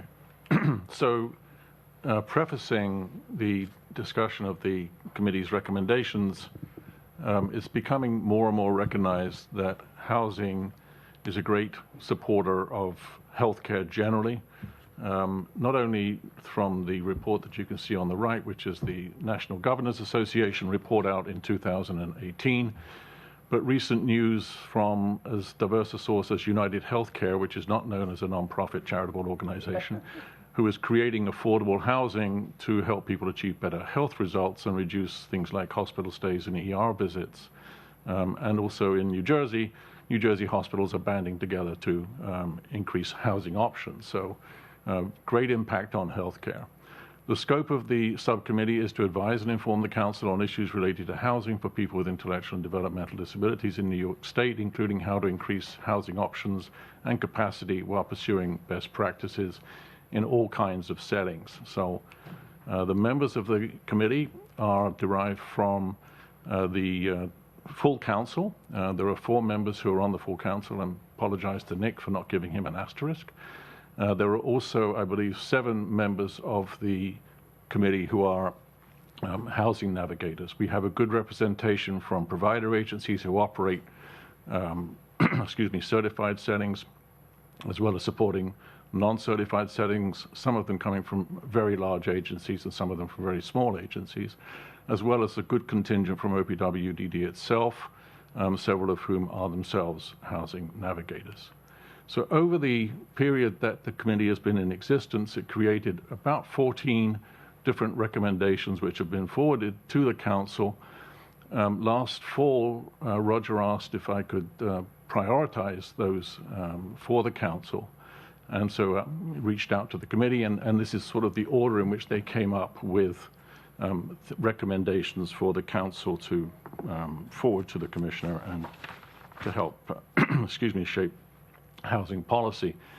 The first one is to fix self-direction, which sounds like a broad request, and I know that there is a self-direction subcommittee, but in particular in terms of residential settings, each one of them is somewhat certified, non-certified settings are somewhat idiosyncratic. They each have their own sort of differences, but certain things such as the reporting of a 15-minute increment, so you might have a house with 2 or 3 people receiving community habilitation, where in order to report the different ratios of staffing to the people supported, you may have 25 to 30 different pieces of paper reporting out each day, which turns into hundreds of thousands of pieces of paper annually, none of which anybody ever really looks at.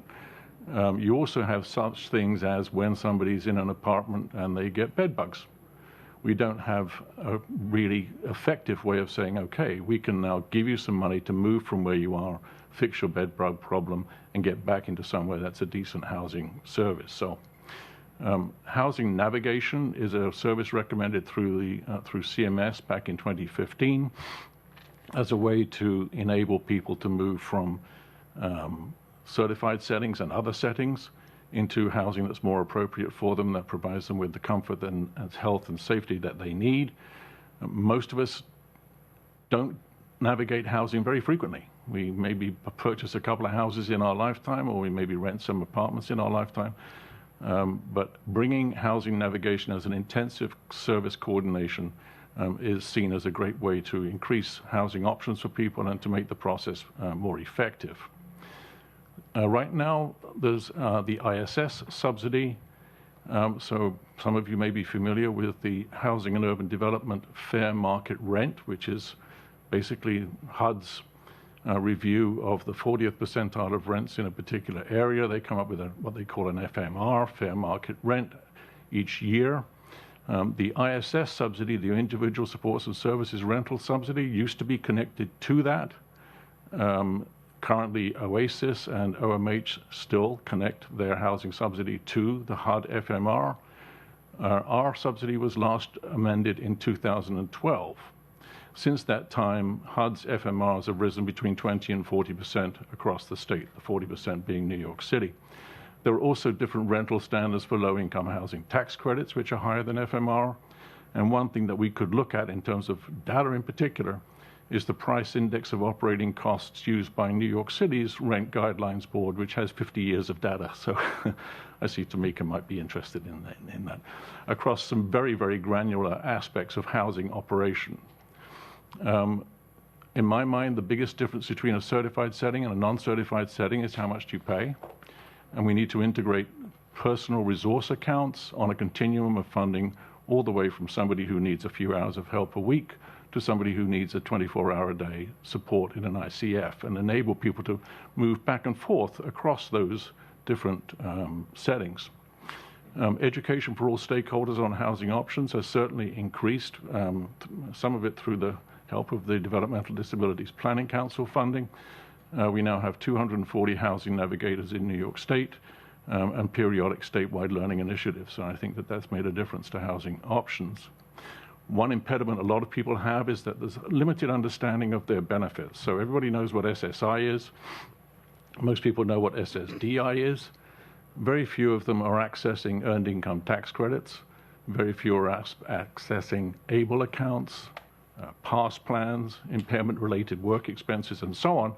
And there is still this myth out there that if you go to work, you lose your benefits, and earning and being part of the workforce is an important part of finding a way to be part of the community and to live in a more integrated fashion. We look to repurpose properties that are obsolete or have empty beds, for which we're paying a substantial amount of money annually. So how can we help agencies that are seeking to repurpose their property? How can we provide clarity to them as to what they can and can't do? And how do we help them to move from where they are to where they want to be? And we are working on that again through the DDPC grant. We need to look at institutional bias as an impediment to cost and best practices. So Institutional bias takes many forms. They may be direct, such as the congregate care supplement. They may be indirect, such as the premium paid for people who have 2 people in a room rather than 1 person in a room. And the supplement that's provided when another person is added to a particular setting, to the less direct, such as the exemption from paying real estate taxes for a non-profit entity, such as a certified setting. We need to develop safety networks so that families who take on the burden of self-direction can have some confidence that when they're not able to be the primary advocate, that there will be systems and networks, not just from OPWDD, but from all other areas, including, for example, legal, medical services, that can help them to sustain once they're no longer able to do it themselves. We need to have help with skilled care coordination, which I think is starting to happen, or at least is the intent behind the care coordination organizations. We need to address how we can abide by the Nurse Practice Act, but nonetheless still provide people with the freedom to administer their own medication with support, particularly with increasing availability of enabling technology to help them to do that. And we need to review Part 633, Part 12, which is the right of appeal for people who are in settings that somebody wants to move them from. There are people who are in certified settings or receiving a high level of care that perhaps don't necessarily want or need that, but it is very cumbersome if anybody objects to their transfer, whether that person, with the objecting person, be a family member or the objecting person be the agency that currently has the person as a customer. So those are the primary points that we have asked the council to take a look at over the last 5 years, and in some form of priority. I would just add, very few of them require a lot more money. What they need is adjustment of regulation, rule, and practice. Thank you. John, thanks. The residential subcommittee has done a great deal of work, and I think as one of our subcommittees has really been instrumental in identifying many of the issues that affect people being able to live in a supported way in the community. I just open it up to the council, the reaction to this. I know we've seen some of this before. Input, Betty? Yeah, I'm thinking I like the priority in a way. It seems to me if you fix self-determination, you'd have all the rest nailed almost. It's if self-determination really is used similar to a person's individual life, hope, and dream and plan. Most all of those other, I think, could be subsumed under that. So I like that you went there. I wondered why you said that to still abide by and respect or honor, or whatever your word was, the Nurse Practice Act. It seems to me that we really need at some point to look at the elephant in the room and say, maybe we don't need to abide by, honor, and do that. We ought to see what is keeping us from doing some of this ourselves. I don't think there's anything so esoteric, for instance, in tube feeding that needs a licensed practical nurse. I do see that there are unions, and they're very, very powerful. I do see the agreements that have been made from OPW with the major nurses union, quote, association.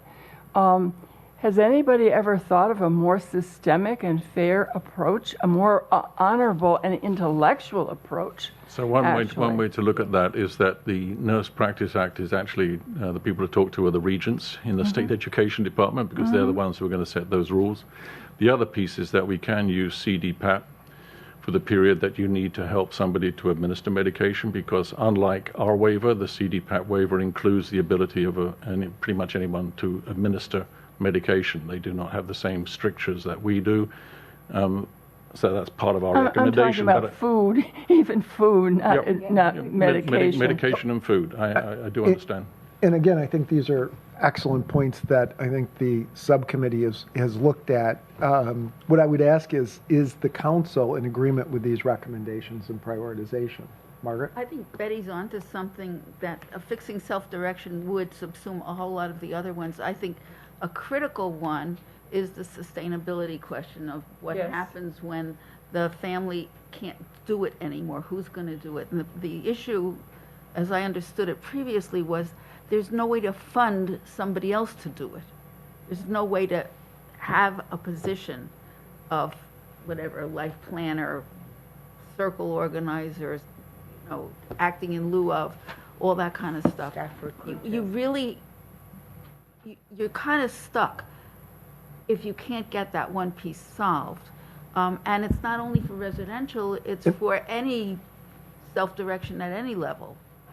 Without necessarily putting my friend and colleague Sheila Carey on the spot, I know that the DDPC, but sort of doing it anyway, the DDPC has been funding a pilot program around supported decision-making for 3 years, several years, 3. I nailed it.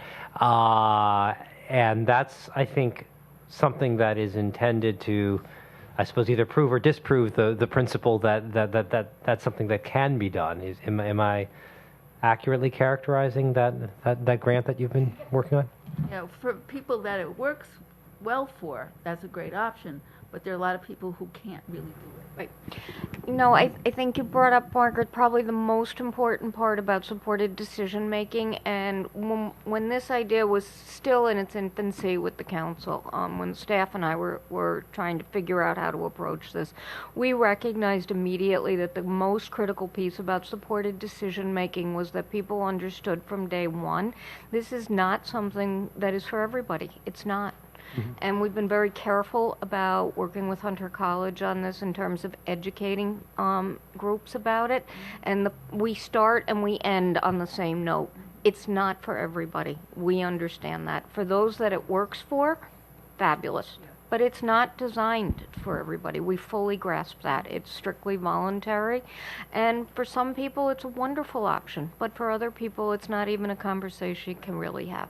But we've tried, except we really, for every moment that we've worked on this grant, when we've talked to family members and when we've talked to people with developmental disabilities, we can't say that too often. We really, really can't. In fact, there was an incident a few years ago, I believe it was with the Chinese American Family Council, which is an interesting group for a whole lot of reasons. But one of the colleagues in the DD network was with our group that day, and they were talking about how in some states that this was like Texas, I believe, was the first state to put this into legislation, and our colleague said to the group, well, we're certainly going to push to get this into law. Unfortunately, our audience did not realize that you can't say something like that to an underserved population, that don't realize when someone says we're supporting it legislation, that doesn't mean it's mandatory.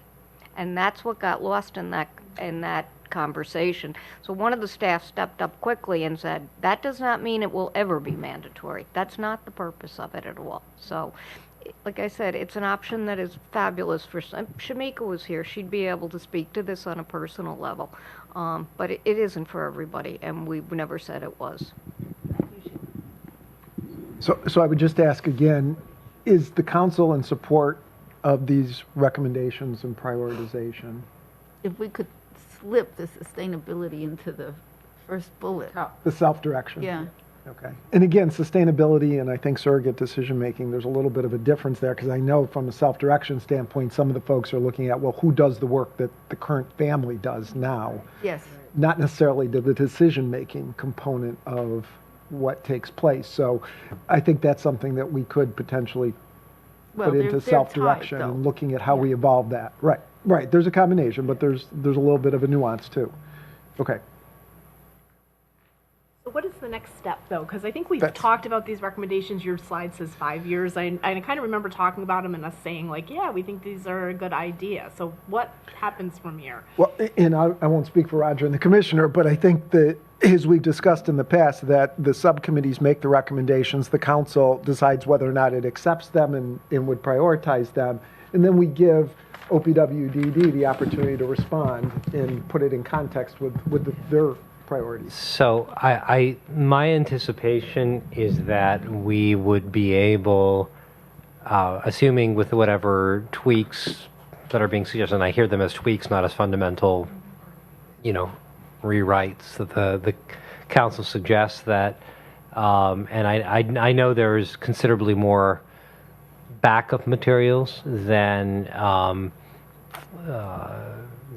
represented on the five or so slides.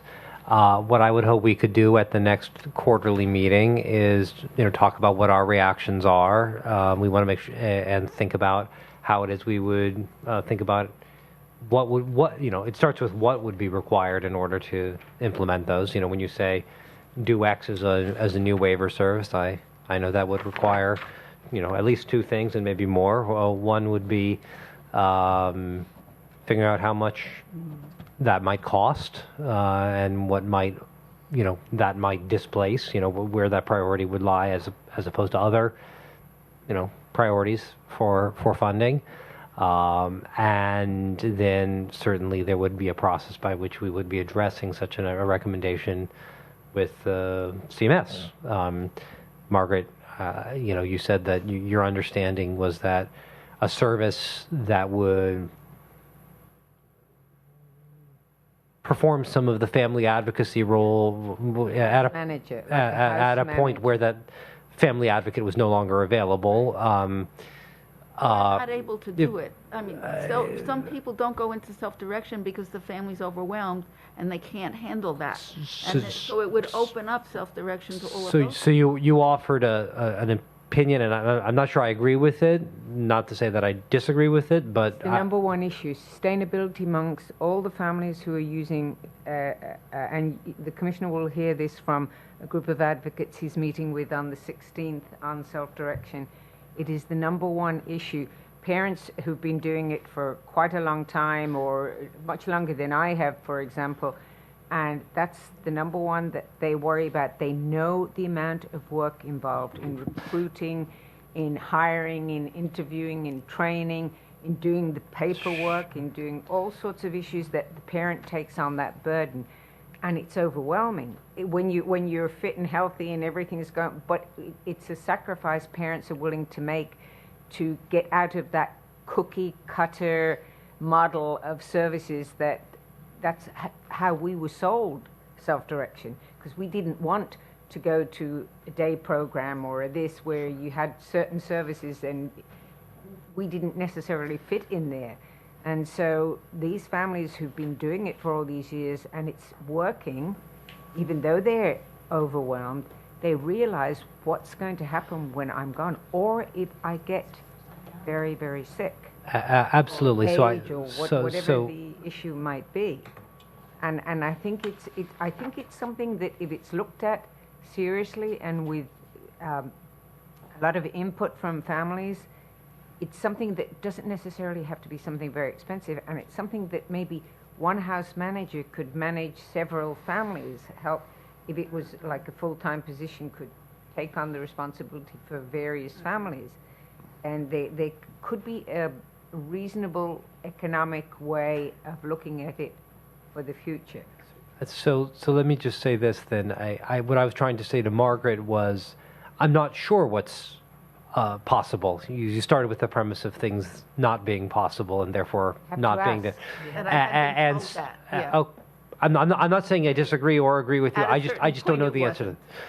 So I think what we can do, and the premise we entered into this part of the agenda is part of the rhythm of our work is to be thinking now, obviously, about what would be proposed in the budget, which is an internal conversation based upon things that have to do with how much revenue is available to the state generally, et cetera, to then have a budget in place in terms of what can be afforded, and then beyond to then use the various mechanisms we have, and very significantly the DDAC, to inform our prioritization. So and then that would be the dialogue we would have with you, benefiting from this analysis. You know, it might be a lovely project for the DDPC. I would just note that there is a lot of work under a DDPC grant being done now in this area. One last thing, if I could mention, Roger, as a resource to the council, we did a crosswalk of the various recommendations that the committee has made and compared it to, for example, the report to the legislature or the residential list in 2016, OPWDD's own regulatory agenda, the Housing Task Force report in 2016, the Transformation Panel report in 2016, and the publication What Happens When I'm Gone, which was issued at the end of 2018. And a lot of these come across all of those different crosswalks, so it's not as if we just dreamt them up. Yeah, I don't think anybody was suggesting that dreaming up was what you've done. You've done a lot of work. If I could, and I want to just kind of respect where we are on the time, and these things connect. I would love for Dolores to be able to do her report out on the systems subcommittee, and I do know that there's at least a couple people I think who have signed up for public comment, and I want to show them certainly the courtesy of allowing them to make those comments. So with that, Dolores. Thank you. I'm going to move down so I'm closer to my co-chair, Michelle. Grab the clicker on your way. Oh. Here you go. Thank you.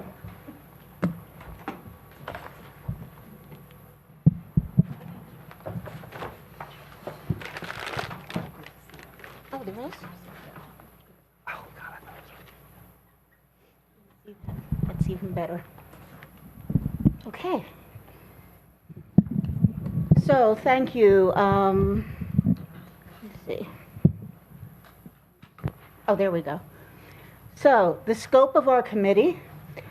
We have continued to struggle with scope because systems is so big. We could talk about all kinds of systems that intercept with OPW, and we'd never get anywhere if we did that. So we've really been struggling with it. We decided to prioritize on a couple of broad issues and then do some ongoing topics, and also some with a very narrow, more defined parameter that we would rotate. So we kind of have a combination of things that we've been looking at. The common thread, though, is communication in all of these. So we've been looking at that very carefully. So these are the areas that we have decided to focus on: managed care, care management and CCOs, barriers to delivery of quality services, access to health care, and then the front door. So the front door is one example of a very more narrowly focused topic that we looked at. Anything you want to add, Michelle? No. Okay, here's the committee members.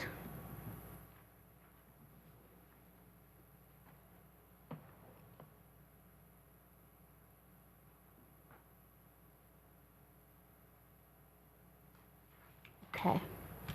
So last February, we recommended a couple of things around managed care and the front door. And I'm not sure what happened with these, so I wanted to include these recommendations. Okay, I'm not going to read them to you.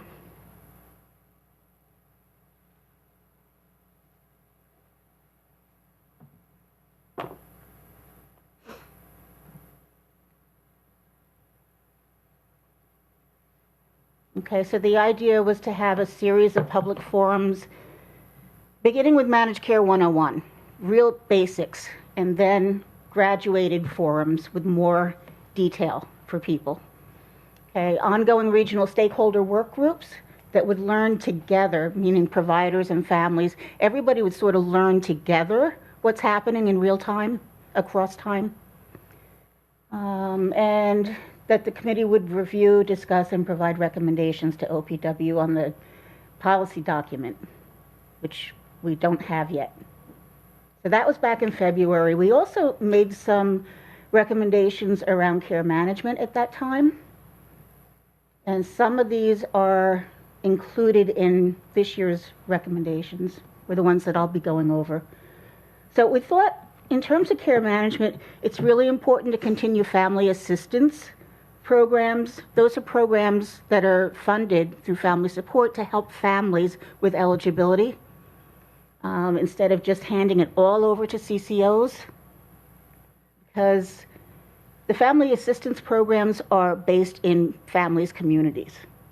They're well known to families. It's a comfortable place for them to get the kind of help that they need rather than handing them off to a CCO. So we thought that was really important. And again, I'm not going to read through all of this for you. So develop a very clear family-friendly written set of expectations, OPWDD's expectations for CCO customer service. We still think that that's missing at this point. So we want to look at OPW's expectations for customer service and accountability, really critical. Develop a workflow process around enrollment through development of the life plan that includes timelines and process. I think we talk about this in our front door recommendations as well. Okay, and all members of a CCO should receive an administrative chain of supervision. We've heard and we continue to hear families don't know who their service coordinator is or the care manager, and they don't know who to go to when they can't reach that person. So we really feel that's an important thing to have.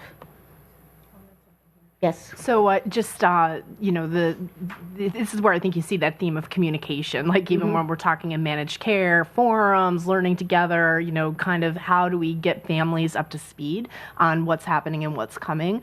And here, you know, a frequent theme that comes up in our conversations is timelines and having people have like a flow chart of what they should expect to have happen from when they first, you know, make the phone call, they get introduced through the front door, and then how does the handoff to the CCO happen? How is that explained to them, and who's responsible for what in what period of time during that transition process? And in some of the conversations, it's like it's almost like we're creating some silos within OPWD, like the front door or the CCO, and we know that silos don't work really well. So making sure that everybody has a really good understanding of the flow and when they should be expecting something to happen.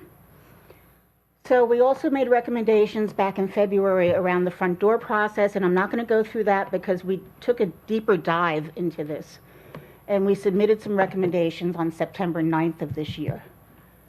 So we looked at the whole front door process. That includes the EAA plus the orientation and the slide deck that they use at the orientation. Okay? So we took a good look at all of that. And this is a summary. We have a very detailed report of recommendations that would go along with this. So in terms of process, clearly define the roles, because families don't get who's OPWDD, who are the DDROs, who are the CCOs, and then Medicaid is, you know, on the other side of things. They don't get it. And the front door, at least currently, the process does not do a good job of explaining any of that. And I will say that most of the members of the subcommittee have been to front door sessions at least more than once. So we've sat through when they first started and more recently. Okay. So again, I'm not going to read through all of this, but a lot of process issues. Orientation. Okay, so that's the session that families have to go to for the EAA process or front door. So what is the intention? It's not really clear. Some of the presenters of the information are kind of all over the map, and it's not clear why to a family, why should I sit through this? So that's an issue. So we need to clarify and identify the purpose and the intended outcome of that orientation. Improve the delivery of information. So we've given some suggestions here, but one of the things is not everybody is a good presenter. And you have people who are doing these front door sessions that are not good presenters, and nobody's really looked at that. So I think DDROs need to really look at who on their staff can do a good presentation and clear. And sometimes the presenters can't answer questions, and that's very frustrating to families. Okay, let's see, where else do we want to go? Create a survey to monitor how well the front door sessions are being delivered and evaluate participant understanding. These were rolled out, but I don't think anybody's really looking at, what's the impact for families? What are they getting out of it? Are they learning what we expect them to learn or understand? The slide deck, just some suggestions for improvement there. Again, communication of timelines and process, as Michelle was talking about. I guess that's it. I think we talked a little too about the survey being not, it's not so much I recently sat through one and I got a little survey at the end, how was it delivered? Did it give you some information? And of course I've been around for a while, but we talked a little bit about that information being most helpful after a period of time has passed. So was it actually helpful for them to move through the eligibility process and to get connected and to get, because at the end of this, they gave me some information and the person was nice and they seemed well organized, but we're really, again, trying to look to the outcome. The outcome doesn't happen at the end of that 2-hour training. The outcome happens, a few months down the line. Did they actually get connected, and was it a process that made sense to them and they got what they needed from it? So looking at that piece of it, not just the process of how did the 2 hours go for you. Right, absolutely. So in our more detailed report of recommendations, we cite things like, for the orientation session, paying attention to the room. Some of the rooms are overcrowded, they're hot. I've been in a session where there's an interpreter, and so when that's happening, you can't concentrate on the front door presentation. So just paying attention to those kinds of issues to make it more comfortable for families. There's a lot in our detailed. We should circulate that, I think. We had a lot of good recommendations. The full report is like 4 pages long, I think. Yeah. You might want to see it, you said. Okay. Yeah. Again, I would ask for reaction from the council, discussion. A terrific report, Dolores. Thank you. Because all the things that I'm hearing and seeing, and you've got it. You've got you're identifying the issues. And just a quick thing on the translation. What OPW could do is they have a simultaneous translation, and the people who are, for example, Spanish speakers, if it's Spanish, have headphones, and the translator is way in the back and speaks in a low voice. It goes straight into their ears. And we used to do it for years and years with presentations on IEPs and all of the school system stuff. And it works fantastically, and families are very happy, and it's not terribly expensive. The initial expense of buying the equipment but then it's just hiring an interpreter. And if the idea is to get the information out to families, it's the best way to do it. It's very effective. So I would make a process suggestion, Nick, which is that if you, in your capacity as committee chair, would confirm, because I know there were some council members that were not able to be present today with some transportation difficulties and other challenges we encountered.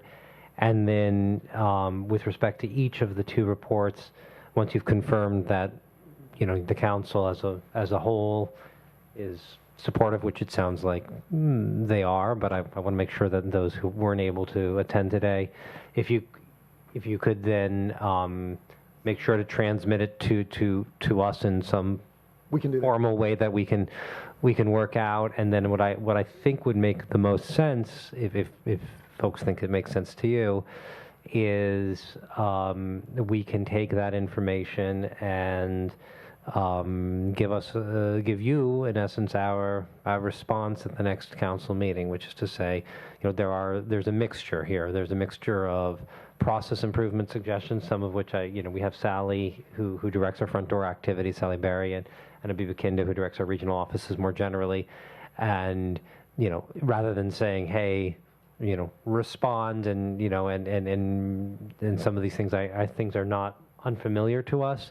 And then with respect to the housing recommendation, there's a mix of sort of process improvements as well as, I would say, larger investment strategy in the sense of enhancing the voucher value is not something that is a unilateral action that is done through a process improvement versus changing the mechanism by which we conduct particular front door sessions, which potentially is something that can be done, within our administrative powers. So I would think that for next quarter's agenda, it would make a lot of sense for us to commit to you that we would take sort of the formal materials that you submit through the chair to us and formulate a response. Yes, these are great ideas. We're going to do them. These are great ideas, but we need money in order to accomplish them. These are ideas that we don't think are so great for the following reasons, or whatever other flavors of answer. Does that make sense as a rhythm? I know using the committees in an effective way, and the reason I'm trying to emphasize process is I see in your presentation, Dolores submitted, and I'm not entirely certain, to whom, with what expectation, and so on. And I'm trying to make it more structured so that the work that is being done is being leveraged and used in a productive way. And then I would just throw out as a challenge maybe to the council to be thinking, and are there subcommittees that need to be re-enlivened with a specific, I think, charter and scope? Are there subcommittees that were founded at a point whose utility is no longer? And are there new subcommittees? And I would say the role of a subcommittee is to take a deeper dive into a specific issue that, and the more precisely drawn the scope, probably the more effective the work can be. Because I think I credit your point, Dolores. Looking at systems that impact people with developmental disabilities is a rather large question. Yeah. So with that, I really do want to give. We just have one public commenter, and I don't know if there are some. Can I just say one quick thing, sure. I'd just like to say one of the most important things that was said today at the table was by Margaret, where she said, you should listen to families. If you want to find solutions to all the problems out there, you have to listen to the families, because they will tell you. And that's what this committee used to do. This is what this council used to do in the past. And that's why there were so many family members on board, is listen to the families, because families can find a cheaper way, a way of saving money, which is Commissioner's job right now. But families, that's why self-direction came about. It was to say it saved the state a lot of money by allowing families to use budgets, things that they were already getting, but designed to actually target the individual and not just 100 individuals out there. That doesn't fit into the thing. So I think that what Margaret said, listen to the families, and if you keep doing this and giving us answers, and we can give you a lot of input, and our networks, not that we know it all, because we don't, but our networks do. Could we have copies sent to us of the recommendations? Yes, we will make sure those are circulated in the ordinary fashion. So we will circulate, we will ask for comment from the members, and then we'll consolidate that comment and then bring it forward to OPW. Excellent. So we have one speaker, Martine Harvey.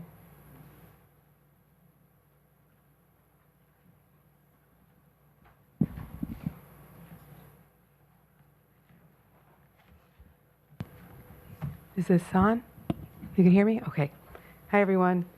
Thank you again for the opportunity to come and meet with you. And as a parent of a child with a developmental disability, this is a really important place for me to come and meet all with you all and give you some feedback from my perspective with him.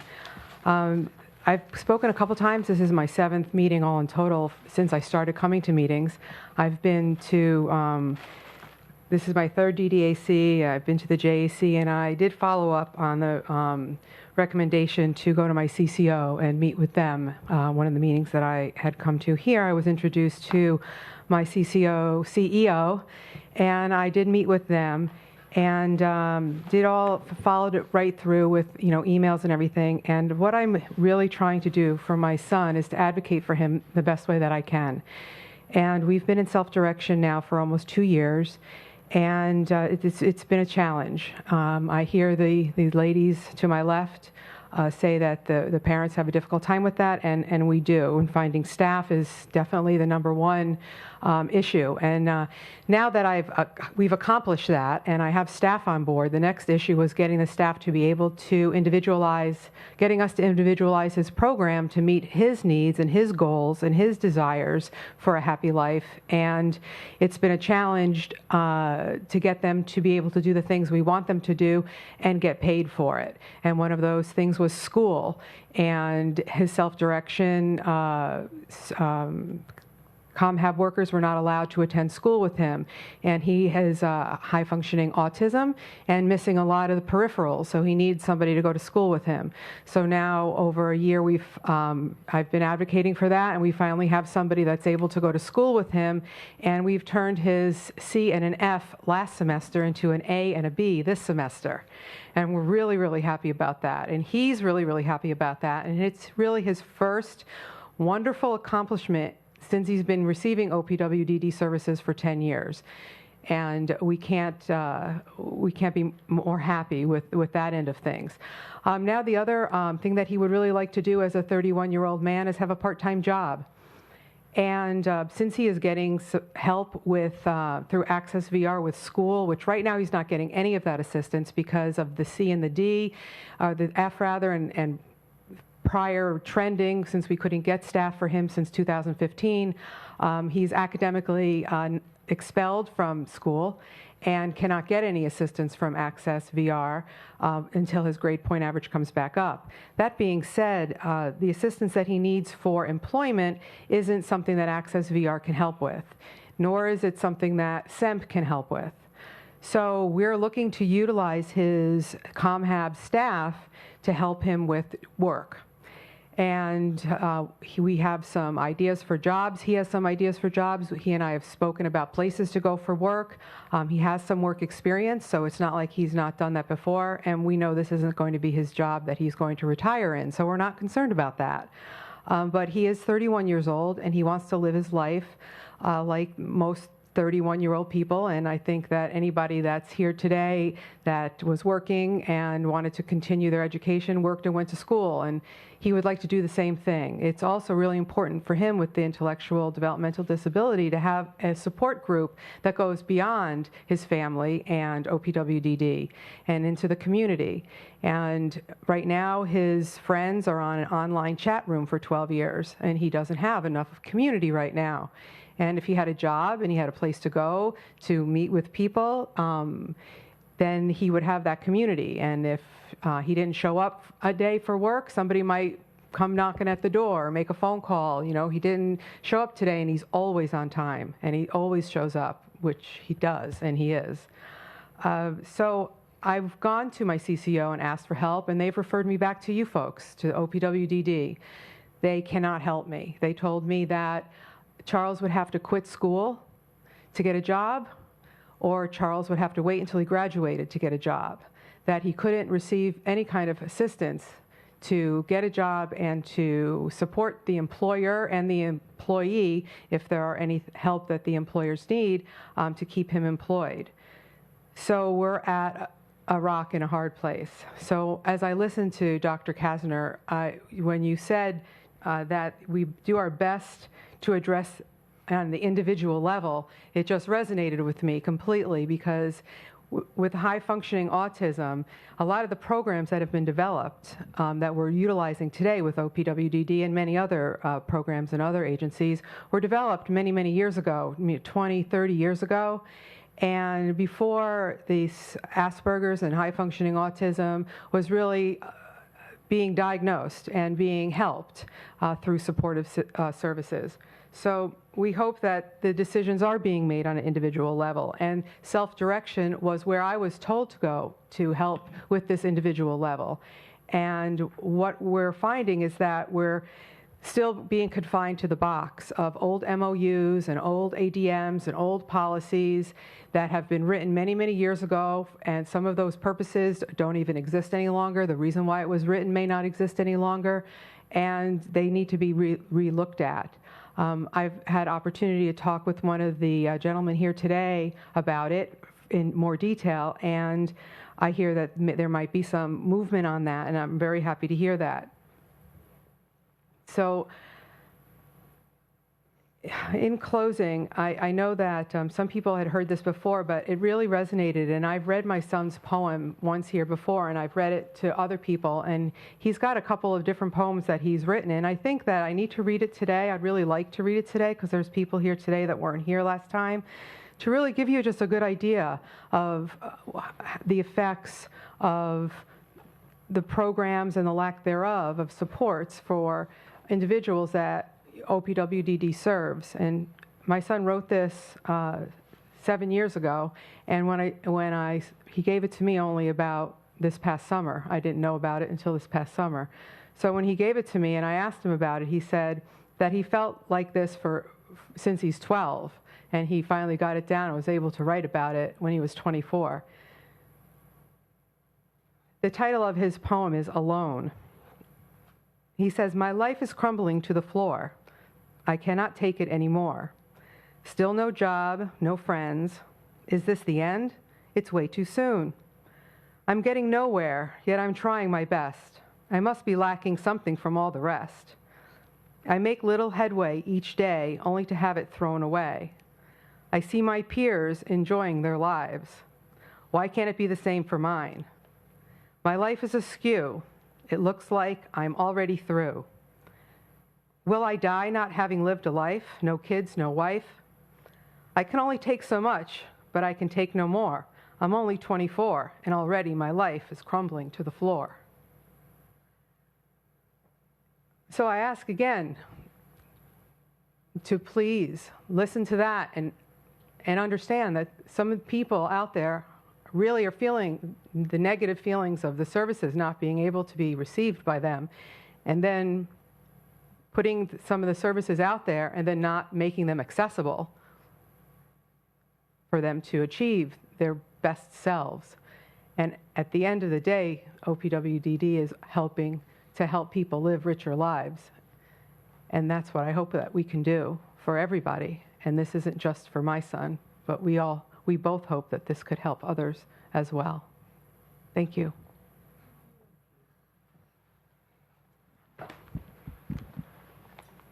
Thank you.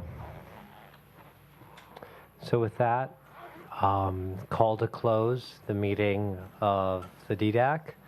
Wish everybody a happy holiday for those holidays that folks celebrate. And we'll see you again in 2020. Happy New Year as well. Thank you.